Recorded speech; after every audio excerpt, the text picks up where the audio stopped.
Over this past weekend, there's been some very serious and extreme military conflict erupting in the Middle East. But to put it a bit more simply, Hamas invaded into Israel and started killing civilians. Over 5,000 rockets were fired targeting civilian areas. And it's pretty extreme. In response to this, Israel has declared a full siege on Gaza. And now we're watching buildings being flattened. And of course, you've got people on the left defending Palestine. And then you actually have establishment Democrat types criticizing the far left and actually advocating for more aid and in defense of Israel, with many conservatives split as well. Interestingly, this issue has divided everybody quite a bit, with many on the right under Trump being either very defensive of Israel or very anti-intervention. It gets interesting when you look at exactly what went down and the big news that's happening now. So, oh boy, do we have a lot to talk about here. There are hostages being murdered right now by Hamas. There are threats to execute more hostages as Israel retaliates and fires into Gaza. And there's reports that the hostages may contain American citizens, and reports that 11 Americans have already died. We're going to talk about all that, but then there's the political ramifications as well.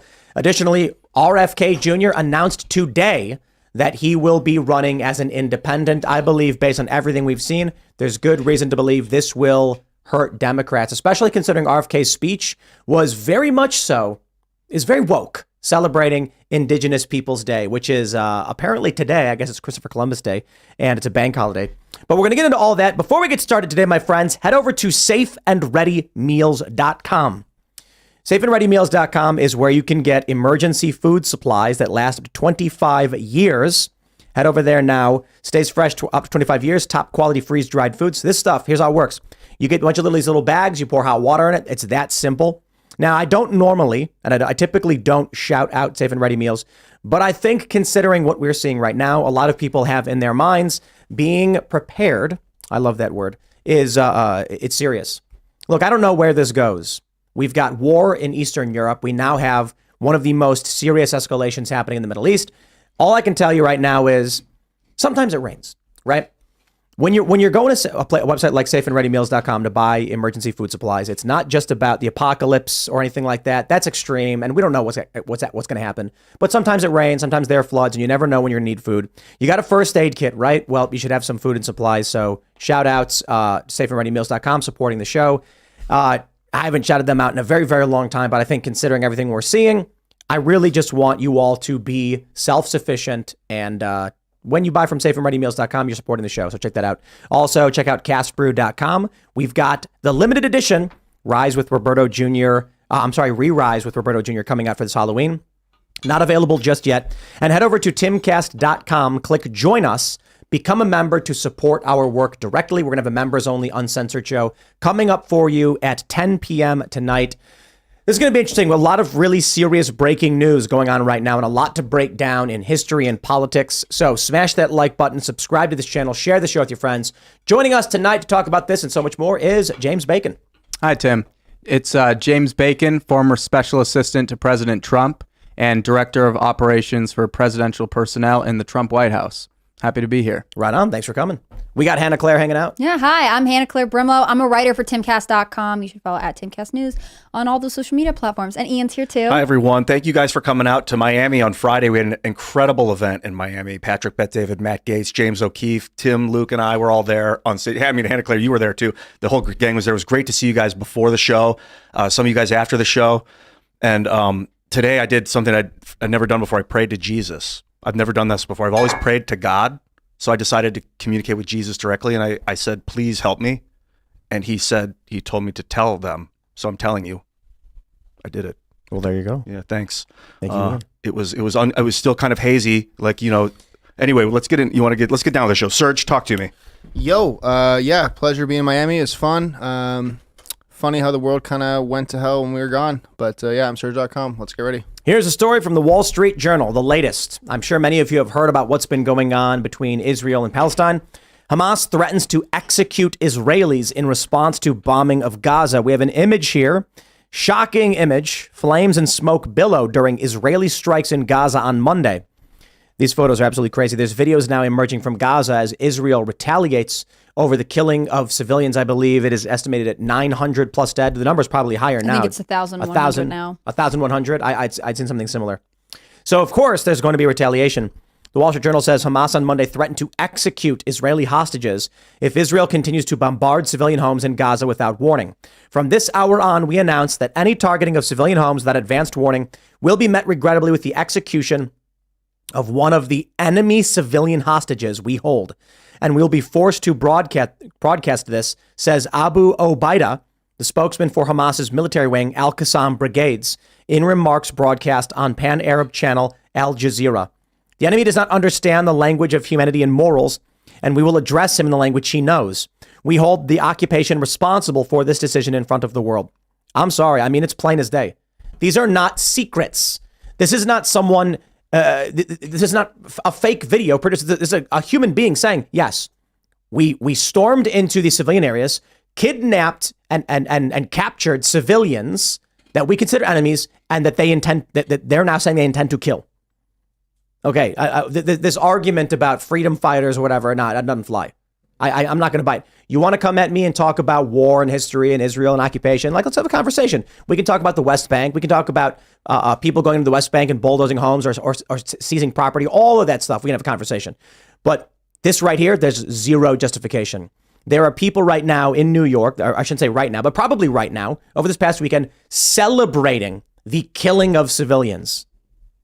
So what is this? Where do we go from here? This is a war of colonization, and it's the first time we've ever seen it on TV in real time. It's happened for the history of mankind, but you only hear like they went in and they marauded 18 border towns, and then they were there and they destroyed the crops, and then they came back. But you didn't see them murdering the people, raping the women, kidnapping the children to raise as their own. Like, you don't see that, and now we see it, and this is what it looks like. Yeah, it's a strange part of modern warfare, how quickly we can see what's going on the ground, especially given the wide access to the internet. I mean, there are a number of people that I would be interested to hear their take. The Hadid sisters are obviously not what I would call political influencers, but they have been very vocally pro-Palestine given their heritage. It's just, it's been a crazy weekend. It's been a lot of sort of a deluge of information.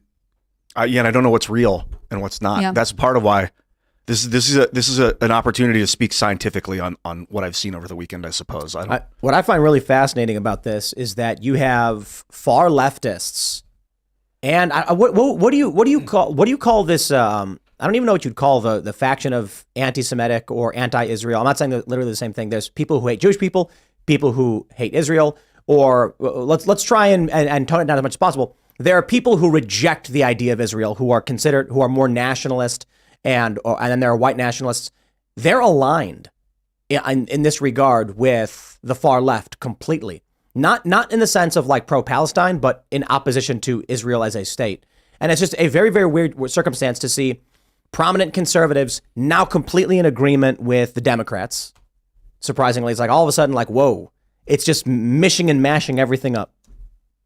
Yeah, it is. I mean, I think it's reflective of a lot of stuff that's going on in our country, where we have been used to certain political parties claiming certain values, and ultimately, especially in complicated, nuanced situations, people you wouldn't expect to agree actually have common ground. When I think of far left, I think of people that support Palestine. And that's what I've always kind of associated, and it may not be true, but the people on the far left are like, no, Israel's an invading force. We need to. But then the Biden administration's engaged with the far left, had these people, and this is, maybe I'm just misreading the situation through the media I've been watching, and now Biden sent an aircraft carrier over there to support Israel, but his constituency is like the left, and they support Palestine, and it's a very broad general assumption, but that's a conflict of interest, and maybe that's a good thing. Well, I think there's no room for the nuanced take here, which is obviously Israel has a right to respond and fight Hamas because they were attacked in a vicious terrorist attack, but that we should be focused on making sure this thing doesn't break out into World War III. That is what the U.S.'s interest is here. I'm not, you're right in essence, but considering who's in charge of this country, I'm not so sure their interests align with what you're describing. I think a lot of these companies have a vested interest in World War III. And then there's a big question about what constitutes World War III. With the start of with the Russian invasion of Ukraine, Or you can even go back to say like the U.S.-backed ousting of Yanukovych in Ukraine, whatever you want. I mean, these things can all be reduced. You can go way back in time. But with the conflict, the hot conflict, you've got prominent people in Europe saying this is World War III already. Now you add into the mix what will likely be the most dramatic and egregious military escalation from Israel into Gaza that we've ever seen, and may result in the end of Gaza. I mean, the videos that are coming out of buildings being leveled, it's brutal. They're saying this is our 9/11. This could be World War III. I mean, look, I know everybody's always like, oh, you're being sensationalist by saying World War III. I will just say this. For all I know, tomorrow, everybody stops. There's tears. Some, prophet emerges. Who knows? And everyone stops fighting. And they're like, I can't believe we fought. And then they all hug. And it's like rainbows. Okay. For all we know, that happens, even though the conflict's been going on for generations, if not millennia. Maybe. But if China invades Taiwan and seizes and tries to take it right now, then I think it's fair to say, objectively, okay, World War III, we've got these massive superpower involved hot conflicts popping up all over the globe. And even then, maybe it's still fair that there would be some argument against it. No, maybe it's just regional conflict, right? If this does devolve into the U.S. mobilizing, Russia mobilizing, China mobilizing into an actual easily discernible World War III with a front line, a Western front, they will look back historically, and this will be a part of that war. Right. So when Franz Ferdinand died, no one said, that's it. World War I just start. World War I's on, everybody. We post-dated it. We said, oh, that was the start. Exactly. I kind of get the vibe that it was 9/11 is what catapulted us into the age of world chaos.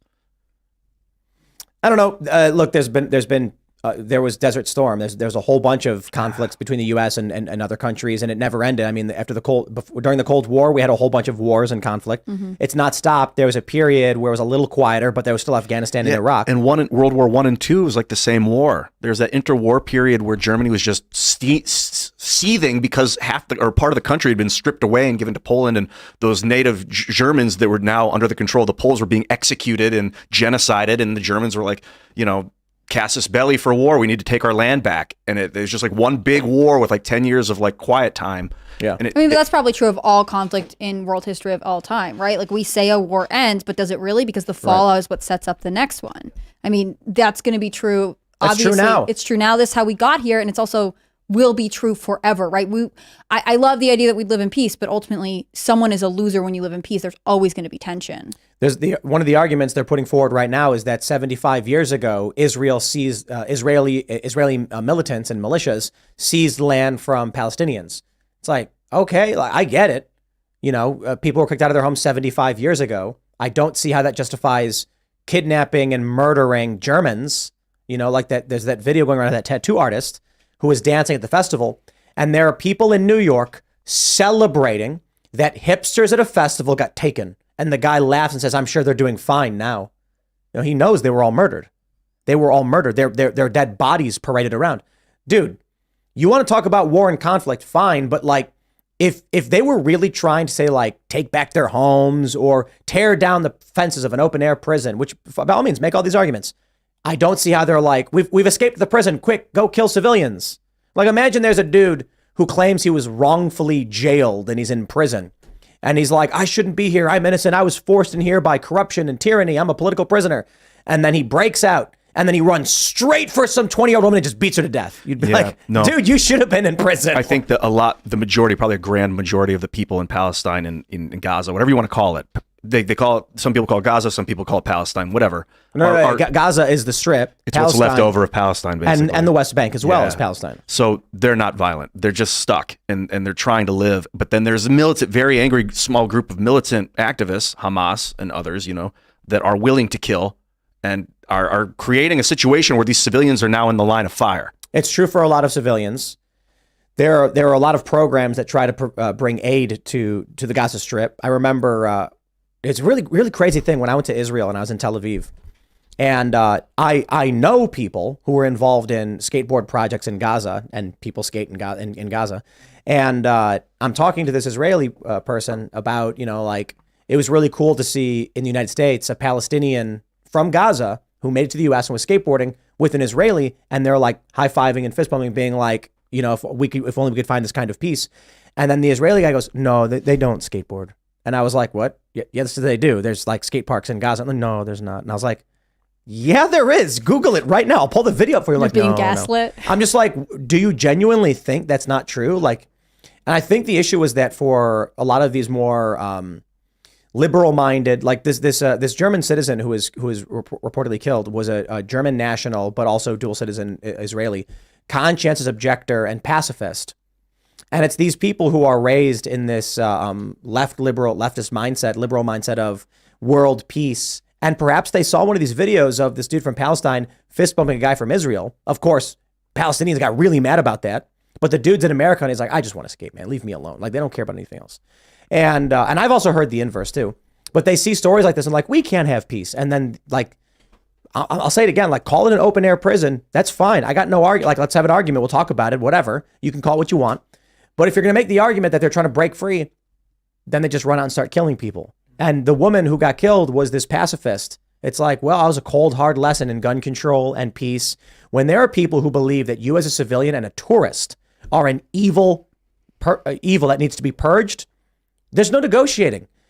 Somebody dancing to music, well, we can argue about like lewd and lascivious behavior and stuff, and like the de-evolution or the degradation of society and stuff. But come on, man, like, what's the justification for running into a music festival and just gunning people down? Because in their mind, it doesn't matter who you are, you're all evil. So it's like, how are you supposed to have, what's justice in this situation? If these people in New York are chanting from the river to the sea, they're talking about genocide. They're talking about mass execution. Dude, I'll say it again. You want to talk about 1948? You want to talk about the British occupied Palestine and all of that stuff? Let's have a conversation. But you ain't getting anything from me when you are literally singing songs about mass executing all the civilians who live there. Yeah, it was 1918, I think, when the British Mandate for Palestine, and I'm not exactly sure what year. I think there's something called the Balfour Declaration was signed. And what happened was during World War I, the British and the French were like, we cannot win. We're going to lose. The Ottoman Empire is annihilating us. The Germans, the Austrians, they're too powerful. So they made a deal with the Ottomans, and they were like, we will give. Actually, let me fix that. They made a deal with the Arabs, not the Ottomans. They made a deal with the Arabs. The Arabs were also with Germans and the Austrians. So the British and the French made a deal with the Arabs, and they said, if you help us win, if you turn on the Ottoman Empire, we'll give you this area, which is now Israel. We'll give this to you, Arabs. So the Arabs said, okay. So they turned on the Ottomans, and then we won the war. And then they went back on their offer and they said, no, we're going to keep that area for ourselves. And they set up the British Mandate for Palestine and occupied it. And ever since, that's like the inception point of when the Arabs are like, you promised us our land back. We helped you. We died for you. And now you took it and now you're there. And that was it. That's where it began. And then there's something called the Sykes-Picot Agreement, where I think Israel was officially formed. I don't want to speak too much on this, but there's something called the Sykes-Picot Agreement, which is worth looking into too. This is one of the reasons why I'm like very anti-intervention. I never say I'm like absolutely anti-intervention, because sometimes I recognize like not everything's absolute. But the problem is you've got a lot of people who don't know enough about any of this, and it's so fervent and insane. The people being like, Israel has a right, blah, blah, blah, and whatever. And I'm like, bro, I'm sitting here watching people kill civilians, saying like, hey, don't kill civilians. And then people are still mad. It's crazy. Like the pro-Israel side is saying like they're justified in everything they're doing and whatever, in retaliation, and then the pro-Palestine side are saying that they're justified in pushing out these occupiers. And I'm like, bro, it's like a 20-year-old woman at a music festival got killed, not the only one. And of course, I understand there's fog of war and there's propaganda, but dude, like nobody mass-produced big fake videos and got these guys to go on TV and admit to doing these things. Mm-hmm. I mean, this is how I felt when we got involved with Ukraine, right? What is the American interest here? And do we actually have one? I understand calls for, you got to protect innocent people and, whatever. But ultimately, all of these things are much more nuanced conflicts than the American media presents to the people. And we use it to justify investing tons and tons of money into stuff that I'm not sure is in the best interest of American people. I want to play this clip for you guys. This is a tweet from Julio Rosas. Andy No has quote tweeted it. At the Hamas celebration rally in Times Square, organized by the far-left socialists and Palestinian nationalists, a speaker talks about the Islamist attacks that killed hundreds of Israelis, mostly civilians. The crowd cheers. I hope you're ready to hear this. This is just awful. And paraglided across. Sorry. Early morning on Saturday, October 7th, our resistance stormed illegal settlements, and paraglided across colonial borders.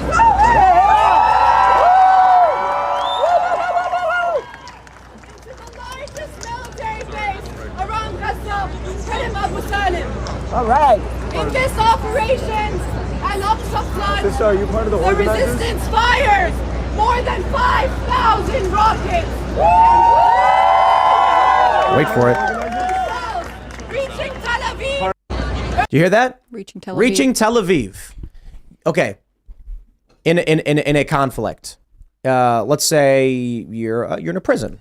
You're in a prison. They say it's an open air prison. You're locked up, and you're like, it is unjust. I was put here against my will, and my parents were here, and so you decide to start bombing the town next door with a bunch of civilians who live nearby.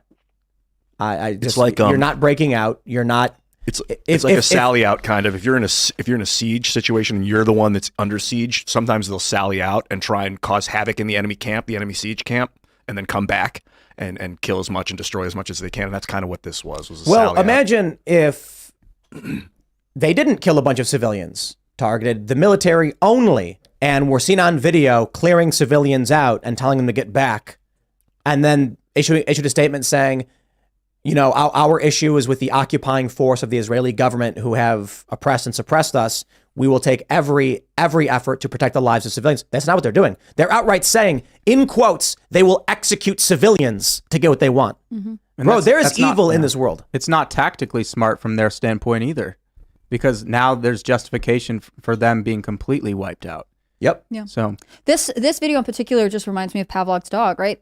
She says colonizers and the crowd who's all raised in the West, they're all American, cheer because they know from every public school history lesson that the word colonization is always bad. I mean, they can't see that there might be any bias in this. I mean, obviously they've chosen to go to this, so they have their own leaning. But with this argument, it's just, I don't know. I hate that this is something that people are going to decide they have an opinion on all of a sudden because of the media slant, because really it's an area of the world that most people don't understand well enough to truly understand what's going on. They have signs at this protest saying, end U.S. funding of Israel.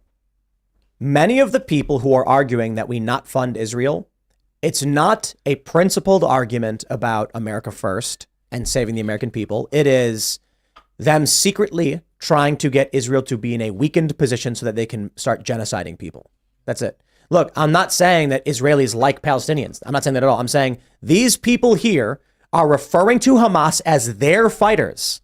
There's another video where they say the same thing, where these activists and there's Palestinians here, outright say that Hamas is them, and they're doing this intentionally. Konstantin Kisin made an excellent tweet, I think it was yesterday, and saying, you people in the West, and he was kind of like, you've been told for so long that they hate you for your freedom. And it's not that. They hate you because you have more power than them. And if they had more power than you, they would conquer you, colonize you, and turn you into something much worse.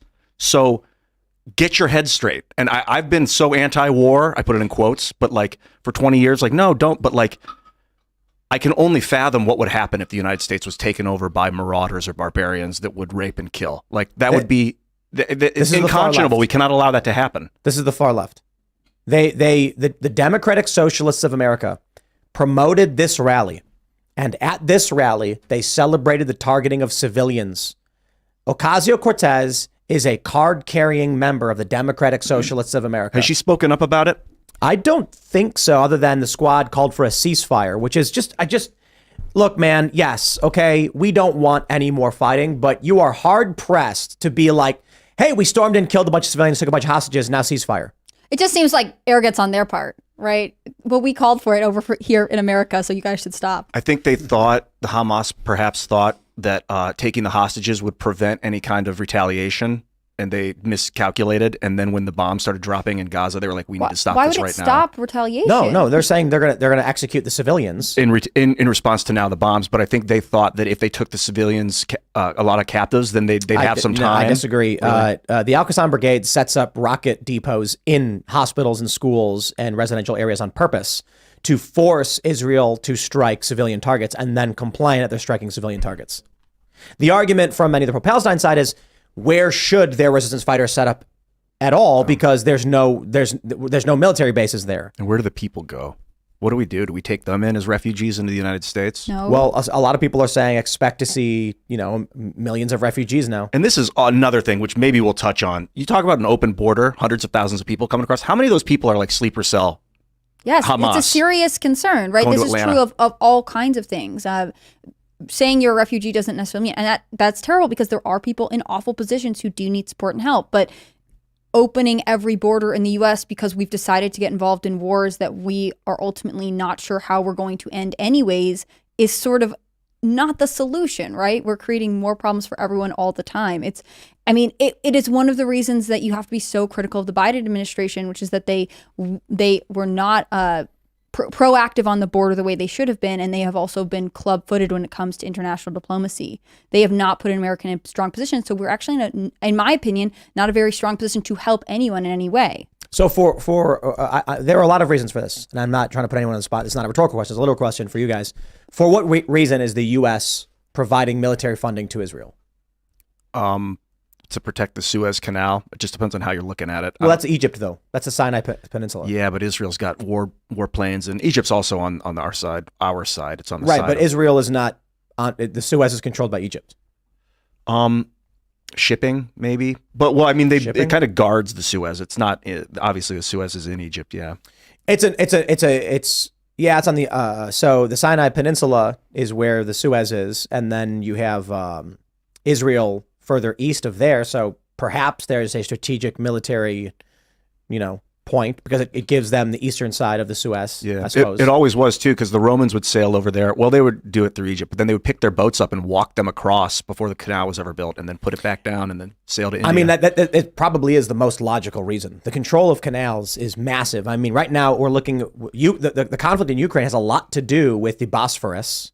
It was the Bosphorus Strait. Yep, that's going through Turkey. That gets that opens up the Black Sea to the Mediterranean. So taking Russia's warm water port in Crimea, if NATO were to acquire or the EU were to absorb Ukraine, would be very bad for Russia. So now Russia's trying to secure this whole land bridge into Crimea because that's where they have access to the Black Sea. And then there's other points of access they have into the Black Sea as well. But this is a major naval base for them. And then, of course, you have what may be the Suez. Obviously, the Panama Canal was massively and strategically important for us to control. Mm-hmm. And I think it was like 10 years ago, China was trying to build a Nicaraguan canal, which is insane because the landmass is massive, whereas Panama is very thin. And then with the Nicaraguan canal, they would have to decimate this natural aquifer that everyone got water from. Ultimately, I think the program was abandoned, however. But it could be. It could be that the U.S., we hear this all the time, that Israel is our most important ally in the region. I'm like, okay, I guess in the sense that in terms of the form of government and the perception, like the world view, yes, that makes sense. But what is the actual strategic military purpose, I wonder? Anybody got a better idea than the Suez?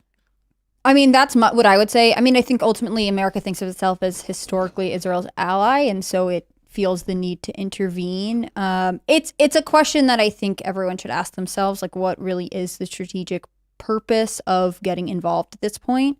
And I honestly don't have a great answer for it. And I think a lot of Americans will feel that way. So should we continue to, we've already moved military ships closer to Israel. We are preparing to get involved in more ways than we are already now. We already spent billions of dollars on Ukraine this year. I mean, this is not something that we can really do. And we're going into an election. I wonder if this is the strike is partly because they know the U.S. is fractured and distracted. Yeah, speaking of distracted, Jack Posobiec tweeted out earlier, here it is, White House staffer, this is from 2 hours ago. He's saying that this is from a White House staffer. Biden keeps bringing up Ukraine during briefings on Israel. He's getting the two wars mixed up. Lloyd Austin, Secretary of Defense? Secretary of Defense, yeah. Barely showing up to them anymore, the meetings anymore. Blinken making more decisions than anyone. So you talk about confusion within the leadership of the United States right now. Biden is he's probably concerned about getting caught for his business stuff and also, in Ukraine. We've all had concerns about Biden's mental faculties always. So maybe it's just, the old age catching up with him. They had a barbecue yesterday? They were at a barbecue at the White House. Biden and his wife and a bunch Yesterday? of White House staff, or the day before or yesterday, like during the bombs dropping in Israel, Biden's throwing a party. Well, yeah, but to be fair, it's probably during the pre-scheduled. bombs, Cancel the party. No, during the Get bombs, to the war room. No, What? No, during the bombs going off in Sudan or Somalia, they're also having barbecues. Yeah, but it's Israel. So what? This is another the problem I have with many of the people who are like, we need to intervene in Ukraine, or Israel's our ally. I'm like, I mean, I was on- China's running concentration camps where they're genociding Uyghur Muslims. I was on Twitter. Are we gonna go to every single country on the planet whenever a bomb falls? No, but if one of your military allies is under attack, you go to the war room, and that's where you stay for the next 28 hours or whatever. I was on Twitter for like 12 hours yesterday. Biden can do it.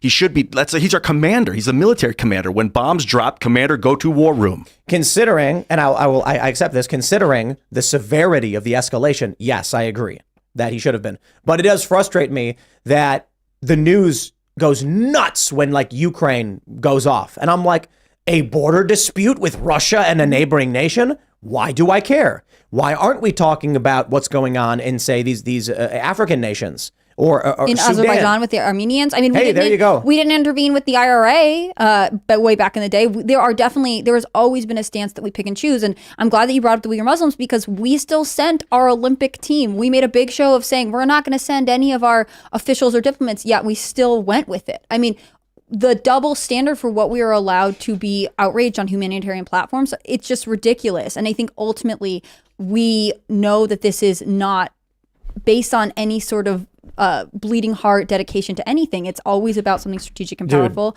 And in this case, we've already put ourselves in a weak position. So what are we? I think that's like, I can't get past the point of what is the purpose of this. My question is, what about Israel makes people's brains stop working?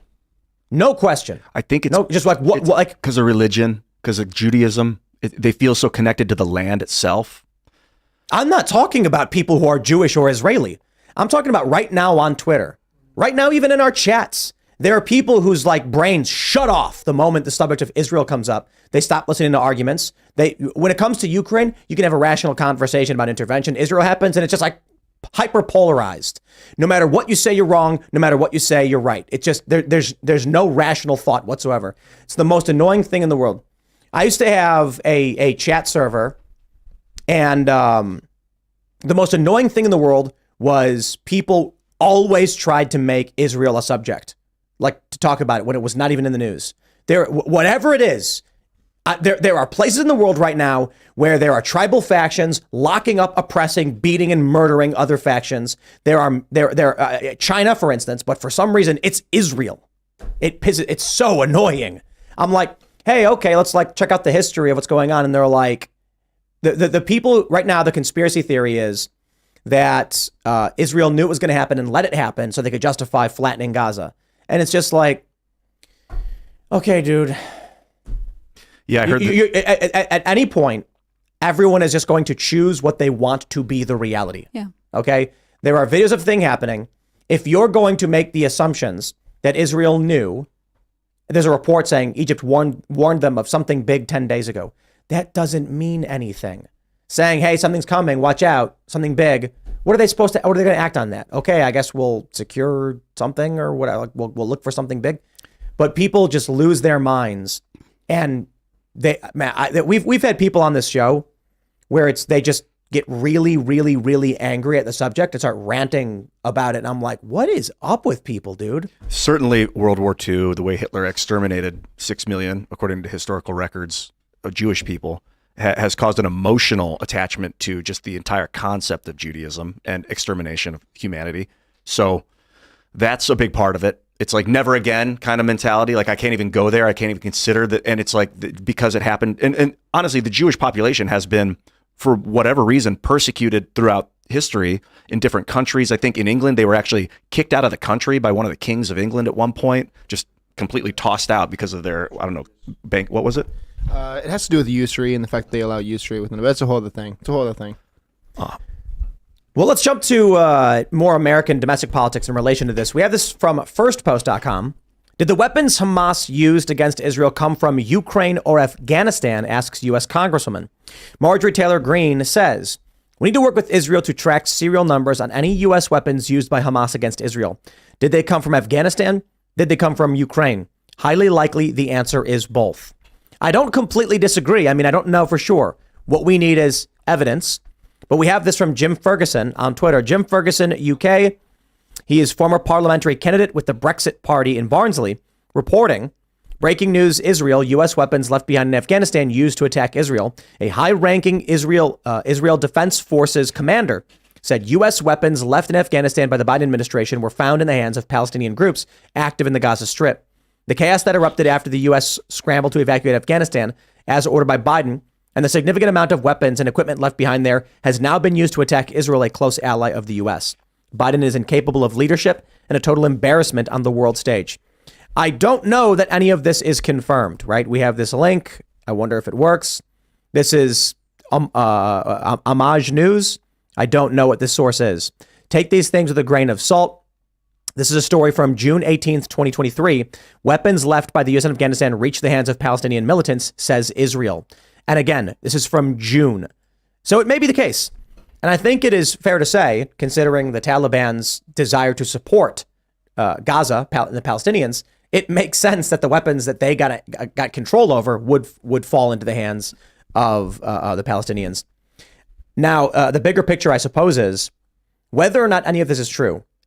As I mentioned a moment ago, people, when it comes to Israel-Palestine, their brains shut off. I'm sorry, I'm not saying literally everyone, maybe not you guys, but it's impossible to have conversations with people about this. We've even had guests, like I mentioned, who just lose it and can't hear reason. Their brains are just not working. The point is, that being said, this will be tremendously bad for Joe Biden. When Afghanistan happened, Joe Biden lost something like 15 points in the polls. I imagine Netanyahu cannot stand the guy. I imagine he finds no comfort in Biden being around, being in control, you want to call it. Obviously, the surrender of military equipment and human life to the Taliban in Afghanistan was one of those egregious losses of American military. Right. I mean, this theory is even on the table because Biden handled Afghanistan so poorly, right? We can't totally know for sure. I agree with Tim. Take it a little with a grain of salt. But the fact that we know weapons and other supplies were left behind means that this is on the table in the first place, which, again, is a direct responsibility of the Biden administration. I don't understand how anyone can defend Biden going into 2024, given the record and the position that he has put everyone in the last, 2 years of his presidency? But I don't like that everyone is kind of jumping on the Biden administration and trying to blame America for this conflict. This conflict has been going on for a long time, to say the least. For sure. And everyone wants to always attribute things to America, like, oh, they released the aid to the sanctions on Iran, so they got $6 billion. It's like, that hasn't been confirmed. We don't know that Iran directly directed this attack. We don't know that the funds were directly used. But what we're seeing are people like Senator Lindsey Graham and the neocons in the Republican Party trying to score points against Biden and saying we need to bomb Iran's oil refineries when we don't even know what the facts are yet. We don't even know. Dude, we don't know the extent of this stuff any yet. excuse. Someone pointed that out about Lindsey Graham. He's almost 70 and has no kids, so he has like nothing to lose. Hey, look, I'll tell you what. He's not here for a long time. He's here for a good time. He wants to put on the cowboy hat and ride the atomic bomb down and what was that? What was that, Dr. Strangelove? I actually visualized him going to the front lines in his fat body. He would not, though. Lindsey, come on, Lynn. Dude, what? Hey, look, man, if you tell me that you're in favor of funding and support for any country, no matter what it is Israel or Ukraine, hey, man, I got some military PTs. We got some ammo. We'll suit you up. We'll put you in basic training, and we'll send you right off first light. And when I visualized him going, he'd be like, I'm too old to go. But it's okay for your relatives and sons and children to go. Yeah. It's fine with him. Dude, what the? Hey, man, look, more people is still better, right? So if you're in favor of going to war with any country, like we could suit you up. You know what I mean? So the people who are all for intervention in Ukraine, it's like, let's suit you up, buddy. Like and look, a lot of the people did go. That's crazy. Remember that guy from what was that MSNBC guy who went to Ukraine? Oh yeah. Who was that?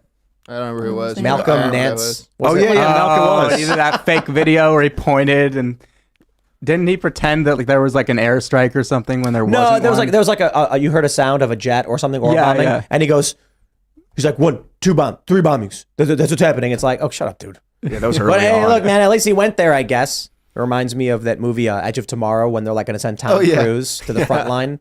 Like, and Malcolm Nance, you're going in. But hey, look, I'm not saying that Israel's right or wrong. I'm just saying if you want military funding for any of these countries, Lindsey Graham wants to bomb Iran, bro, I will put you in that plane. You can pull the lever. Let's get you going, buddy. But my point is this: they won't do it. No, they want your kids to go die for this. Yeah. That's sick. You know, I think this is not a war of Islam against Judaism. I think it's a war of release us from this open air prison. No, I don't think it's a religious thing because it's been a religious for dude. That doesn't explain. Well, it's always been for land. It's always been for land. Even though Hezbollah exists. Okay, all right. Iran has stated they want to kill Jews. They'll use it to rally people. It is not about. But I'm thinking about 9/11, which is why I brought it up, because they said it's the Muslims that want it. No. We wanted the oil in the Middle East, so we went in and took it, and we said Muslim, and we caused all this chaos. And it was just like, that was stupid of me, because now I'm like, I'm thinking like, dude, the worst threat we could face is Islamic terrorists. It's not. Okay, it is terrorism in general, but I think the Russians are Christian. I mean, the Russians are like Orthodox Christian. They should be on our side defending what's right, what's good and right. I'm not saying but I don't want it to turn into some religious thing. It's just we got to call a white peace in Ukraine and start working together to defend Earth. I mean, I don't think Ukraine wants to.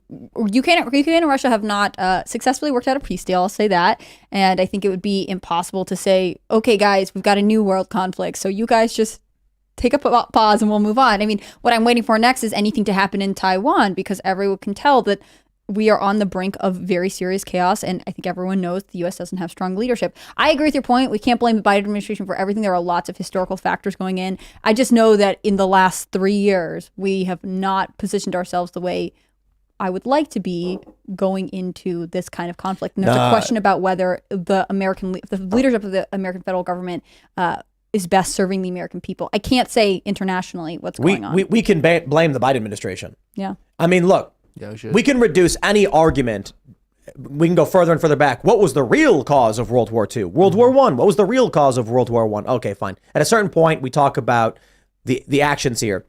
Under Donald Trump, Abraham Accords, normalization of relations between Israel and many Arabic nations. Donald Trump, no new wars. And while there was budding conflict with Ukraine and Russia under Obama, it stops when Trump gets in. Weird. Trump actually starts investigating this corruption. How strange. ISIS decimated. The intention of the existing administration, the uniparty in this country, is to perpetuate war for their neoliberal New World Order, whatever you want to call it. Those are their words, not mine. When they say what do they call it? The liberal world order and the liberal economic order, or the New World Order. Again, it was the CFR that called it a New World Order, whatever. I think they also call it like the American-led liberal economic order. They'll specify that it was an American-led thing. Trump's attitude is like, we're going to secure our borders and bring manufacturing back and mind our own business. And everyone else was like, well, okay, that sounds good to us. And then Biden gets in and he's like, I'm going to blow them up. And now we've got war everywhere. It's just crazy. So yeah, I'm sorry. It's like at a certain point, I'm not going to go into the nitty gritty of all the classified documents to determine was Russia biding their time. And it was just a coincidence that all of this happened the way it did. And just be like, nah, the simple answer is this. Under Donald Trump, no war. Under Joe Biden, lots of war. I think it's Biden administration's fault. Yeah. And Trump even had Bolton in. Trump at one point told Putin that if he aggressed, Trump would nuke Moscow. He told Xi Jinping that as well. And then I think he was like, I don't know if he believed me, but it was even if it was 5%, that's enough. Trump said that, and he's right. Yeah, it's any kind of doubt. He was the one who carried out. No one believes that Biden could do the same thing, and I think, I don't know. I don't want to. I know we're going to talk about RFK Jr. in a second, but I just really think this is one of the moments that Democrats are going to have to evaluate if they can get behind the Biden administration for a second term. I think this might be it for him. Yeah. This is going to destroy the Biden. His base is like pro-Palestine. I mean, I think so. Him sending support to Israel immediately no, they're disqualifies absolutely not. him. You don't think the far left base? No, the average Democrat voter probably doesn't know or care at all and might just give you a generic, but we support Israel. Far leftists will vote for Joe Biden because they're crazy people. But not all of them did, but a lot of them did. A lot of these prominent leftists and Antifa people who have big social media followings endorsed Joe Biden and said, like, we got to support him because Trump's a fascist. So they did.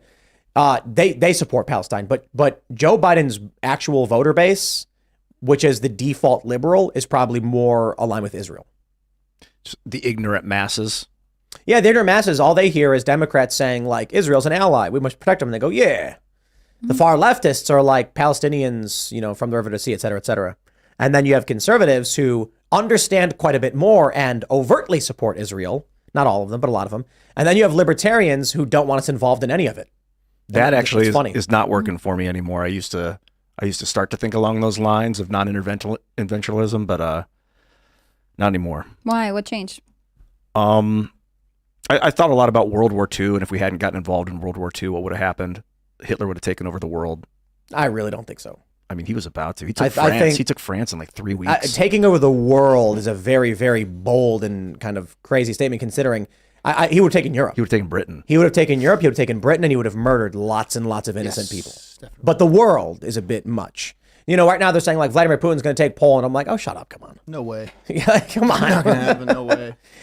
They're like, they're saying like the Russian forces are decimated and they're losing and Ukraine's winning, but he'll take Poland. Yeah, right, Oh, right. please, dude. I think I was saying, was it before the show? I've been so accustomed to false flags just because Gulf of Tonkin. I was talking to my dad. He was like, oh yeah, he served in Vietnam. He was in the Navy and he remembers the false. So that I'm like so anti-interventionalist. But then sometimes people just get attacked. Sometimes your country gets invaded. And I've never lived that life because I'm from the United States in the late 90s, where we never got invaded. But now sometimes sometimes it can happen. And you got to be realistic about that. There's no time to waffle if your country's under attack. You can't let a hot air balloon float all the way across your landmass. Like, you have a split-second decision. The spy balloon that we did float across America? Yeah, it's asinine. And Montana was like, wait, there's something here. And we were just like, who knows? We'll just see what happens. Oh, wait, we shot it down later. I mean, I get, the desire to sort of feel like you need to act, right? But in this case, you have to go back to like our government is to serve the American people and what is ultimately the best interest of the American people. I can understand an argument for we have allies, we've made agreements, we've made deals, but I think the president has the duty to the American people first, and we can't forget that. I want to pull up this story from CNN. 11 U.S. citizens dead in Israel conflict, Biden says. And then we have this from ABC. Biden says it is likely Americans are among Hamas hostages, with 11 killed. I don't see how Biden can recover from this electorally. He's already down. And now you have, it doesn't matter what you think is true. In fact, it doesn't even matter what is true. It matters what people end up believing is true. Certainly, I do believe the truth matters, and we try our best to get to it. But the political ads are all going to say one simple line: under Donald Trump, historic peace agreements with Israel. Under Joe Biden, 11 Americans dead in escalating conflict. Afghanistan withdrawal. It's just, he's going to, I don't see how he pulls out of this. Yeah. When it comes to military, I think you realize that nothing else really matters when your survival is on the line. I haven't heard the word trans in like 3 days. I haven't seen anything about culture war crap on Twitter. Maybe one or two things. It's all been about the death and destruction and potential loss of life. That's all that really matters when it comes down to it. Well, it is Indigenous Peoples Day, and that is a big thing. And I didn't even know that until like 4 o'clock. And I was like, are we doing a show tonight? It's Columbus Day. It's all Day. over Twitter. Oh, well, yeah. I see Israel, Palestine, Gaza in my Twitter feed, and I'm glad. We need a strong military commander. That's what we need right now. Sorry, Ian, you were saying you're not, you used to be anti-intervention. You're not anymore. Would you support U.S. intervention in Israel? Yes. In fact, yes, immediate intervention, and for better or worse, what capacity? to help bring water to the people of Gaza, for starters. Well, that's in Palestine, I mean, but like, so in the region, you're saying yes to intervention. I would like to facilitate some sort of peace deal. I'm not advocating for blowing people up at Ian, this point. You and millions of people for generations would like to broker a peace deal. Good luck. Yeah. But yeah, absolutely. I think we need to be, we're the strongest military force on earth. We need to be But involved. So what do you think? You think like U.S. boots on the ground, troops? No. Israel's capable of taking care of itself. So you're not talking about intervention. You're talking about But if you said NGO Israel's aid? capable of taking care of itself, then military aid. What do you want us to do? We're on TV, man. I can't really say that stuff on TV. The Biden administration already announced they're giving weapons to Israel. For this right now. So that's already happened. I support it. I absolutely support it, man. Whether or not they let this thing happen, those dudes murdered, raped, like they killed a bunch. From what I'm reading about this music festival, did they rape? They killed people and then they raped women right next to their friends' dead corpses. That's true? This is what I've been reading. I don't. This is all. I mean, that could be war there's like- propaganda, bro. It could be. It could be. Maybe the whole thing's war. I don't know. A lot of it is, and so watch out, because when the Ukraine war started, all that. Look, let's be honest. Israel is so much better at propaganda than. But I think if was. two things that a man needs and will kill for is eating and having sex. And if these men are military age and there are no women in their society, oh, you better believe they want to have sex. Yeah, but they're not. It's not like these guys were like, "Oh, I'm so angry. I want to." It's more like these evil oppressors will know when we control them, and they want to subjugate the people that they view as oppressors. Right. It's a display of brutality. Yeah. And then the psychotic urges of masculinity come out when they're in battle. After the kill, the man wants. Well, it's not that. It's you're thinking of it. It's a lot of it is spitting in the face of Israel. True. Taking the women is an insult to Israelis. It was known throughout time, like when Alexander the Great's forces or like a military force would invade and take a city, the commander would have to tell the troops, do not pillage, do not rape. And if a shitty commander wouldn't be able to keep his troops under wraps, and they just go destroy. And so like a good commander would keep his men from doing it. But it was just the proclivity for a worn out dude that just got done putting his life on the line. His adrenaline's all burned out. He's got women all around him now, and he hasn't had sex in 2 years. Okay, do you think we should say put boots on the ground to liberate the Uyghur Muslims in China? No. Why? Why not? Because China would launch nuclear weapons if we tried to do that. Oh, okay. So it's only because the people in Palestine can't actually do anything else in retaliation that we should actually try and stop them. Well, no. I'm not saying that we should put boots on the ground or anything. I think Israeli soldiers are qualified and capable of handling that situation right now. I heard Hezbollah maybe making moves in the north. If there's an actual full-scale invasion into Israel and they call for help, we have to help. I don't even want to. But I mean, but what does that mean? If you're saying we shouldn't have boots on the ground, how do you want us to help? Like what? I'm just really curious. Like, because if neither side is willing to come to the table and negotiate peace, what is all the way? Like, nuclear war? Well, what? So we shouldn't have boots on the ground, but you want to go to nuclear war. Well, we're talking about life and death of the human race. You have to put that on the table. What do you mean? We're talking. Nuclear war means death for all of us. Yeah, my question is like, why do you care about Israel to the point where you think we should intervene and provide aid, but no other countries? Maybe because it's probably like our third strongest ally, maybe next to Germany. And if they go down, I think that China, Russia, North Korea, and Iran will take over the world. World War III? But Israel is capable, fully capable. They're an technologically advanced military. They are fully capable on their own of defeating Hamas. So I think a danger here is that this goes into a broader war, and Israel has in the back of their mind, well, if we get into trouble, the U.S. will bail us out. That's dangerous. We don't want them thinking, well, if this does escalate, the U.S. will bail us out. Because then we're all of a sudden in a really dangerous situation. Mm-hmm. Do you feel like Trump would have handled this differently from your time in his administration?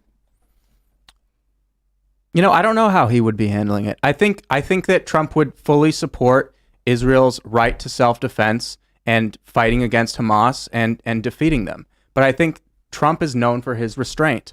And there was a similar incident where Saudi Arabia there was some kind of drone attack and they blamed Iran. It was in Yemen. They blamed Iran for a drone attack that was against Saudi Arabia's interests in Yemen. And people were calling on Trump to attack Iran.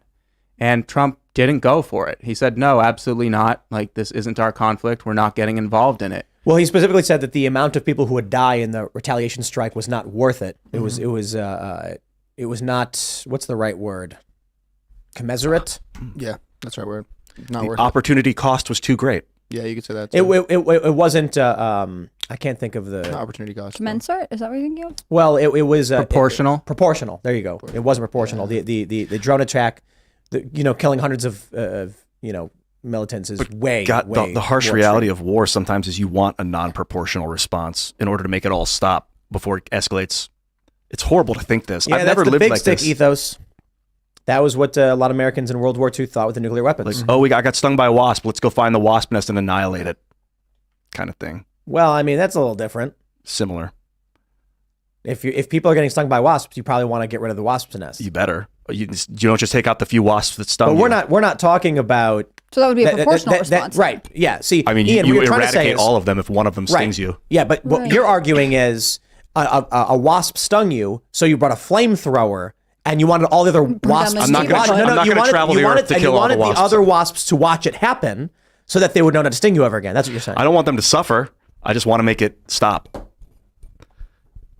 Well, you I'm get not rid sure of I one can wasp follow. in it. I don't want to like burn them alive. I just want the conflict to stop. I don't want to like make them die in pain, but that doesn't mean that I don't want them. Bro, What the hell are we doing? There's no solving this. I'm sorry. It's war. It's war. And people have chosen a side in the war. Have a nice day. This goes back 100+ years or even longer. Thousands. You can, yeah, right. You can go Yeah, thousands of years. And it's like everyone's going to be like, this land belongs to this. No, this land belongs to, I'm right. No, I'm right. In the end, bro, I'm 37 years old. This has been going on a lot longer than I've been alive. My response is, whoa, why are they killing all the civilians? And what do I get? Tim, Israel is an apartheid state and these people are freedom fighters. And I'm like, bro, they're killing civilians. Why are you supporting Israel? Israel is stealing our money. America. I'm like, dude, I don't care about any of this. Yeah. Like, It I'm is talking about these horrible. arguments. What I'm telling you is the war is bad. Civilians shouldn't be dying. You can't come to me and be like, Israel should not be targeting, it should not be taking action against the Hamas targets and the Al-Qassam brigades. And I'm like, what? They're shooting at them. What's the argument? You walk outside and a guy's got a Ruger 10/22 and he's firing at you and he hits some of your kids. So and the only weapon and so you pull out your Scar 20S and then you're like, I'm gonna return fire. And like, whoa, but yours is way bigger than his. It kind of feels like war is war, dude. When the American colonists were colonizing North America and slaughtering the native population, it's similar to that. But we didn't have internet video back then. We'd have had the same conversation, like, well, but what happened? The natives would come into town, guerrilla force. They'd tomahawk some dudes, grab some women, take them back to the tribe, and then the Americans would go with their rifles and slaughtered all of them. Well, there's two things. There's two things with that. A lot of the Plains Indians, that was the regular life for Plains Indians. That was the understanding of Plains Indians attacking other Indians within the United States. The understanding that that's what was going to happen to men and sometimes Indigenous people. Right. Serge? Exactly. Serge isn't from this company. He doesn't know our language. Indigenous people in this country, whatever you want to call them, that was the understanding among Plains Indians. That's how life was. That was the understanding. That's what they did to us. They didn't take it, and it wasn't special for them in any way. This is different because, as far as I understand, there's regions in West Bank, Gaza, etc., were not really inhabited until Israel became a state, and then there was reason to be able to support populations in those areas, and they immigrated into it. That's what I understand about it. I may be wrong, but that's what I understand. So I don't think it's the same thing. Indigenous people versus people that migrated there after there was a state established and allowed them to survive in those areas. I don't know if that's exactly the same. It's not comparable, yeah. No, it's not comparable. I wouldn't say it is, but Like the colony of Israel in like 1918, the British mandate for Palestine. Well, you that don't was think that's 1948. That was 1948. That was much later than that. well, that's when Israel got formed. You the ever British read- mandate was in 1918. You ever read I Am Legend, Ian? No, I've seen the movie. The movie is nothing. The movie does not relate to the story at all. The movie it's should very never have different. been made. Right. And that it's awful. The book is much better. And fully admit, I did not read it. I've only seen the select passages that convey the general concept of what the book is about. And the book is about a guy who is he's a vampire hunter and he kills vampires because vampires are bad. And then in the end, he finally realizes that because the world has fallen to vampires and he is one of the last humans, he is the legend. From the perspective of humans, there's a legend of vampires that in the middle of the night come and kill you while you sleep. When the world became all vampires, there was a legend of a man who lurks during the day and kills you in your sleep. That was his realization that they arrested him and were to try him for the crimes of murder. And they were terrified of him. He was a monster. He was the monster. In 2005, 6, 7, 8, I was like, screw Israel. They've colonized. This is unjust. It should be dismantled. I was in that state of mind. And then I started to realize like that life is about power, and who controls the power controls the narrative and your lifestyle. So I'm not willing to give up this American republicanism for like some anti-colonialism. I'm just not, man. I just don't know what the proposed solution is right now when you have Israel, for all their faults, and then Palestinians don't want peace. They want from the river to the sea. These are they'll lie to you. The left lies to you. The left lies to you all the time. We know they lie. We know far left lies. They are evil people. They lie. They're trying to sterilize children. They want you to abort your kids. They do a whole bunch of things. And then they go in politics. They lie. There's a video where Jack Posobiec got punched in the face and the cops witnessed it. And the far left activists say to the cops, I didn't see anything happen. They just lie with a smug look on their face. You have videos of these people in New York amongst their peers cheering for the killing of civilians, calling them illegal colonizers. We, as regular people, are like, okay, we can understand the nuances of military conflict, don't like these stories we're being told, but will not tolerate civilians at a music festival being just murdered and dragged to the streets, then they'll lie and say, oh, but our poor civilians, and they'll make propaganda videos. What does one do? Right now, I don't know about anything else. All I know is I'm sitting here right now looking at the conflict and I'm like, I've been to Israel. There are people going to the store and buying falafel. They're not fighting with each other. Why should they be murdered by Hamas and Al-Qassam brigades? They shouldn't be. Okay, well, what happens when these terrorists come in and start killing civilians like they just did in the worst possible way we've seen ever? Should Israel just be like, well, it is what it is. We're being killed. No, they shouldn't. The reality is we want peace. We want a peace agreement. Unfortunately, I think overwhelmingly it falls to the Palestinians and the ideologues, more so Hamas, but yes, in many ways, the Palestinians, they just want to purge Israel completely. What do you do? That's not a solution. There's no compromise. Right. If they're saying, we don't care what you want to negotiate, we will kill everyone. I'm like, okay, well, there's no negotiating with these people. Mm-hmm. And we're not going to let you just go and kill a bunch of Jewish people in Israel. Now, you want to make an argument that Israel shouldn't be there or whatever. It's like, okay, fine. But bro, the only thing they're offering is genocide. There's no argument. There's no compromise. And Israel is there. Like we can't exactly. We can't go back and change anything like that. I mean, I really stand by that. Peace deals always means that someone is upset because they lost, right? In this case, you're completely right. There's not a clear compromise, and so as much as we'd like to see a ceasefire, as much as we wouldn't like to see people lost, and we wouldn't like to see civilians taken hostage, like we can all agree these things are bad. On the other hand, it's not like we can just be like, "Hey guys, stop fighting, just stop." Like that's obviously not a reasonable solution. It's not logical in any way. The United States can't solve this. Yeah. Right.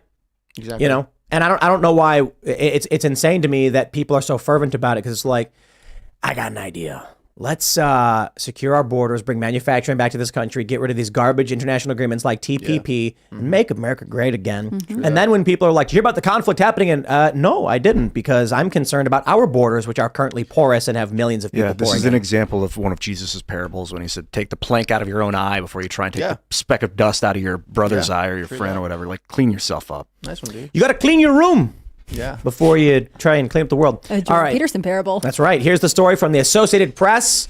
RFK Jr.'s independent run for president draws GOP criticism and silence from national Democrats. This I find fascinating. Republicans attacked RFK Jr. on Monday as the longtime environmental lawyer, blah, blah, blah. Now threatening to take votes from former President Donald Trump. I believe this is propaganda and a lie. Too. The Republican National Committee and Trump's campaign both took aim at Kennedy's liberal background, while national Democrats stayed silent, as Kennedy insisted in a speech in Philadelphia. Quote, "Voters should not be deceived by anyone who pretends to have conservative values," said Trump.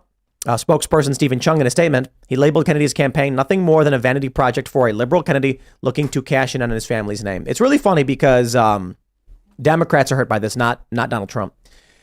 I don't know if y'all watched his speech where he talked about finally the United States can recognize Indigenous Peoples Day and stand up, blah, blah, blah, left woke talking point.